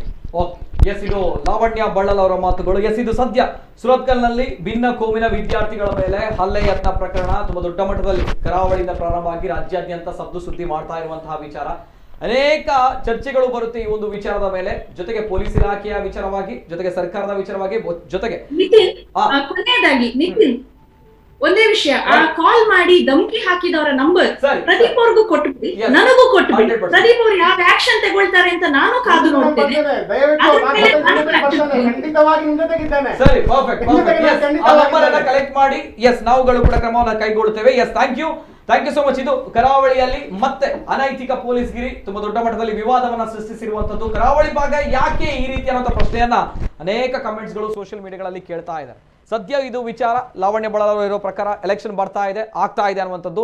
ಜೊತೆಗೆ ಯಾರು ತಮ್ಗಳಿಗೆ ಹಕ್ಕು ಕೊಟ್ಟಿದ್ದಾರೆ ಅಂತ ಬಂದಾಗ ನಮ್ಮ ರಕ್ಷಣೆ ಮಾಡುವಂಥ ನಮ್ಮ ಹಕ್ಕು ಅನ್ನುವಂಥದ್ದು. ಎಸ್, ಆ ಸಂಘಟನೆಯವರು ಹೇಳುವಂಥವ್ರು ನಮಗೆ ಸ್ವಾತಂತ್ರ್ಯ ಇಲ್ಲ ಅನ್ನುವಂಥದ್ದು ಮತ್ತೊಂದು ಸಂಘಟನೆಯವರು ಹೇಳುವವರು. ಸರ್ಕಾರದಲ್ಲಿದ್ದವರು ಹೇಳುವಂತಹ ವಿಚಾರವನ್ನು ತಾವೆಲ್ಲರೂ ಕೂಡ ಕೇಳಿದ್ದೀರಾ. ಇದು ಸದ್ಯದ ಪರಿಸ್ಥಿತಿ. ಸಮಯದ ಅಭಾವ ತುಂಬಾನೇ ಇದೆ. ಅಂಡ್ ಧನ್ಯವಾದಗಳು, ಅನೇಕ ಕರೆಗಳು ಬರ್ತಾ ಇದೆ. And thank you so much. ನಮ್ಮ ಜೊತೆ ಇವತ್ತಿನ ಕಾರ್ಯಕ್ರಮದಲ್ಲಿ ಪ್ಯಾನಲ್ ಅಲ್ಲಿ ಇರುವಂತಹ ಗಣ್ಯ ವ್ಯಕ್ತಿಗಳು ಲಾವಣ್ಯ ಬಳ್ಳಾಲ್ ಅವರು, ರಾಜ್ಯ ಕಾಂಗ್ರೆಸ್ ವಕ್ತಾರೆ. Madam, thank you so much. ಅದೇ ರೀತಿ ನಮ್ಮ ಜೊತೆ ಮೊಹಮ್ಮದ್ ಸಾದಿಕ್ ಅವರು, CFI ರಾಜ್ಯ ಕಾರ್ಯದರ್ಶಿ. Thank you. ಅದೇ ರೀತಿ ಪ್ರದೀಪ್ ಸರಿಪಳ್ಳ ಅವರು, ಬಜರಂಗ ದಳ ಮುಖಂಡರು. Thank you. ಅದೇ ರೀತಿ ರಾಧಾಕೃಷ್ಣ ಅವರು, ಬಿಜೆಪಿ ವಕ್ತಾರರು. Thank you. ಎಕ್ಸ್ ವೀಕ್ಷಕರೇ, ಇದು ಇವತ್ತಿನ ವಿಶೇಷ. ನಿರಂತರ ಸುದ್ದಿ ಹಾಗೂ ಮನೋರಂಜನೆಗಾಗಿ ನೋಡ್ತಾ ಇರಿ ನಮ್ಮ ಕೂಡಲ ನ್ಯೂಸ್ 24/7. ಎಲ್ಲೇ ಮೀರಿದಂತಹ ಮುಸಲ್ಮಾನರನ್ನು